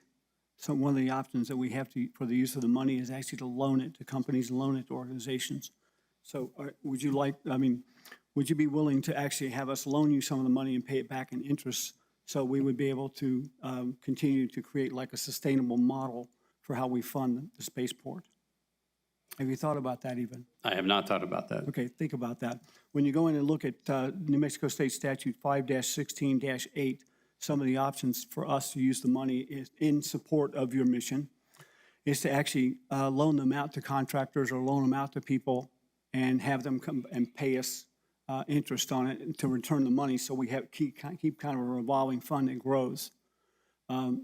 So as long as we follow if you look at one of them also mentions the investing in according to state investment funds is another way to do it. So the agreement that we made to pay off the bonds is something that may or may not be something that can actually, it's not really an investment for us, even though the money's allocated to support the spaceport. Like you and I have kind of discussed off the cuff, I'd like to really understand a sustainable model for both of us. If we have the money and we just spend the money without expecting any kind of return, then we're only going to have the money for another 3 or 4 or 5 years. And then you're really going to have to rely on, the state to do all the funding, or your people who actually use the base. The second thing is, according to the contract that I quoted, the contract that we made in the 2021 bonds, we actually, as part of that contract, all of the agencies, your agency, our agency, New Mexico Finance Authority, and everyone involved in approving those bonds actually did commit to providing 75%, the full 75% of the funds to paying off the 2021 bonds. That was part of the contract every one of us signed. So in order for, in my opinion, to us to legally release this money for any additional projects until the bonds are paid for, we have to go back and change that contract for all parties involved. So that's my opinion. Please get a legal opinion from Melissa or somebody else to see if you agree. Mr. Gooden and I have discussed it at some length, and I'm not going to say he agrees with me, but I will say that we have had a discussion about what the 75% has been committed to since the 2021 bonds, which I believe is different than what it was committed to before that. And so let's get that resolved as well. In the meantime, we do have currently about $12 million. And of course, my recommendation is that we pay the bonds down because, as quickly as possible, so that more money would be available if we choose to use it, or it also meets the requirements of the contracts we already have. So if I'm wrong, I'm welcome anybody to look at it and go, yeah, you're not looking at this right, because I'm not a lawyer. But if I'm correct, then we have to follow the current contract that we have before we release any of these funds to do any other projects, in my opinion. So, yeah, I do like a lot of the projects, though, and I think they're needed. The other thing that you're aware of is that, of course, the last meeting with the New Mexico Finance Authority, which we were both at in the border, a lot of the people, the representatives and senators there, recognized the fact that the state needs to take responsibility for the funding of the projects and everything that you guys are doing, especially operations. And so I kind of like to personally get kind of past that in the legislature before we actually commit to doing any large projects personally, but I'm the only one member of the board. And since no one else had anything to say, I'll ask them now if anybody has anything to say based on my comments now, before we finish this. Mr. Chair, Yes. I don't think we can take action. I think this is a very reasonable and appropriate expenditure of funds, but we can't consider this until we get through the 2 resolutions that have been tabled. I think that's going to require us deciding on what's done with excess revenues. I think that CEO McLaughlin has done an excellent job of providing us an overall picture today and a need of projects. We might need to put some money to what those various projects are estimated at, but this too could be an item for the next regular meeting that we have. Vice Chair Praxton, thank you very much. I agree with you 100% on all those issues. I think he's done an excellent job of providing us with projects that we can consider. I agree that we need to get to a couple more items before we can make that decision, and I totally agree with you. So thank you, Mr. McLaughlin. If there's no other questions, we'll move to the last item on the agenda. Okay. Okay, thank you. Mr. Chair. Yes, I'm sorry, Director Sanchez, you have a question? Yeah, before you move on, and I guess I just want to echo similar sentiments of yourself and the Vice Chair. I think I can see the vision that Mr. McLaughlin has, and trying to ensure that we're making the spaceport attractive to any prospective companies or whoever may be wanting, or excuse me, maybe the better word is tenants of the facility.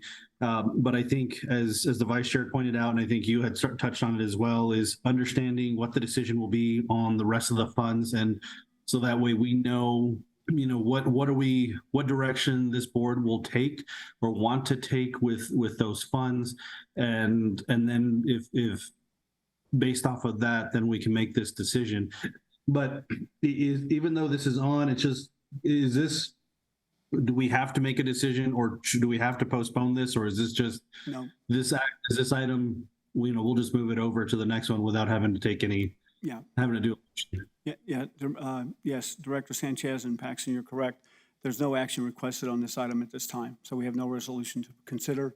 And also, if we were going to consider it, we'd have to do it on what I would recommend would be a project-by-project basis and have more detail provided to this board, so we would better understand exactly what we can expect as results from the projects and our investment.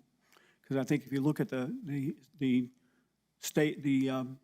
Spaceport America Act, it actually suggests that we do a collaborative approach at actually looking at these projects and determines which ones actually should be funded or not funded.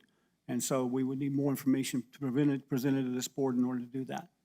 Can I comment on that? Please. So I already report to a board of directors, of course, that has that kind of oversight, project by project and money. So I'd certainly like this board to look at whether they also think they should have that kind of oversight, because what that means is I have to report, you know, I could have one board approve a project and one board not approve a project.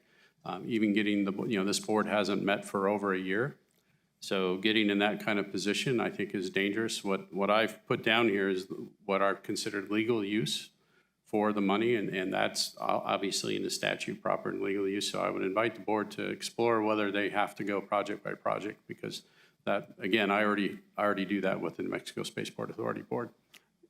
Okay, Mr. McLaughlin, I will review that with our legal and take that into consideration, because it's my understanding, according to the state, that according to the statute, that we do have to take a collaborative approach on these. And if I'm wrong, let's both look at the state Spaceport Act and the District Act and verify that, in fact, it is supposed to be collaborative right from the start.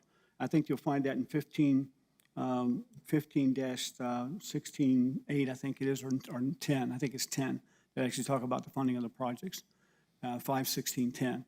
New Mexico State statute. I have copies of that. I'll look through that. I'll highlight some things, send it to you, and we'll discuss it further. Okay? Sounds good. All right. Thanks, though. Thank you. It looks good. Thank you. All right. So the last item on the agenda is a resolution to urge the governor to appoint vacant board members. Mr. Vice Chair Paxton, do you think that still is needed or not? No, I think that the Sierra County Commission has that on our next agenda. That has been withdrawn. We will not consider that since the governor has made 2 appointments. Again, I wish a warm welcome to Representative Ferrari and Representative Holman V. Hill to join us. This is some difficult getting to places, but it's worthy discussion, and we need to move the spaceport forward. So welcome to you both, and I'll ask to remove this from the agenda. I should have done that when we motioned for the agenda. I apologize. No problem, Vice Chair Paxton. Listen, I agree with you, and I want to have a warm welcome for both of you as well. Look forward to rounding out the board. And I also will make a promise to this board, we're not going to wait another year before we have another meeting, okay? I'll make sure that happens, okay? Thank you very much, and with that, if there's no further public input, anybody? Okay. Then with no public input, I declare, Mr. Gooden. Mr. Chair, so I have one resolution prepared, ready for signature from the 2 of you, from Commissioner Reynolds and Representative Ferrari. If you sign those, I can then send those, maybe if I send them to Amber, if I send those to you, could you secure the signatures of Commissioner Paxton and Day, and then either you could forward it on to Representative Hockman Vigil, or you send it back to me and I'll send it to her so we can get everybody's signature on these. That Yes, work sir. for everyone? And I know this is a little different. I know in the past we've had just the chair signs it, that it's all been done. I guess that's a possibility as well, but these were all prepared to have 6 signatures. Yeah, Mr. Gooden, Ms. Vaughn, you have a comment? Yes. Yes, I can handle that. Thank you. Okay. Mr. Gooden, Ms. Vaughn, thank you. I think I have two, as I get it, I think we passed two resolutions. And I The open just am meeting- the open finishing meetings up the second one. If you and Representative Ferrari, I'm just going to call everybody Representative and Commissioner. That's fine. We get too many titles for the same people.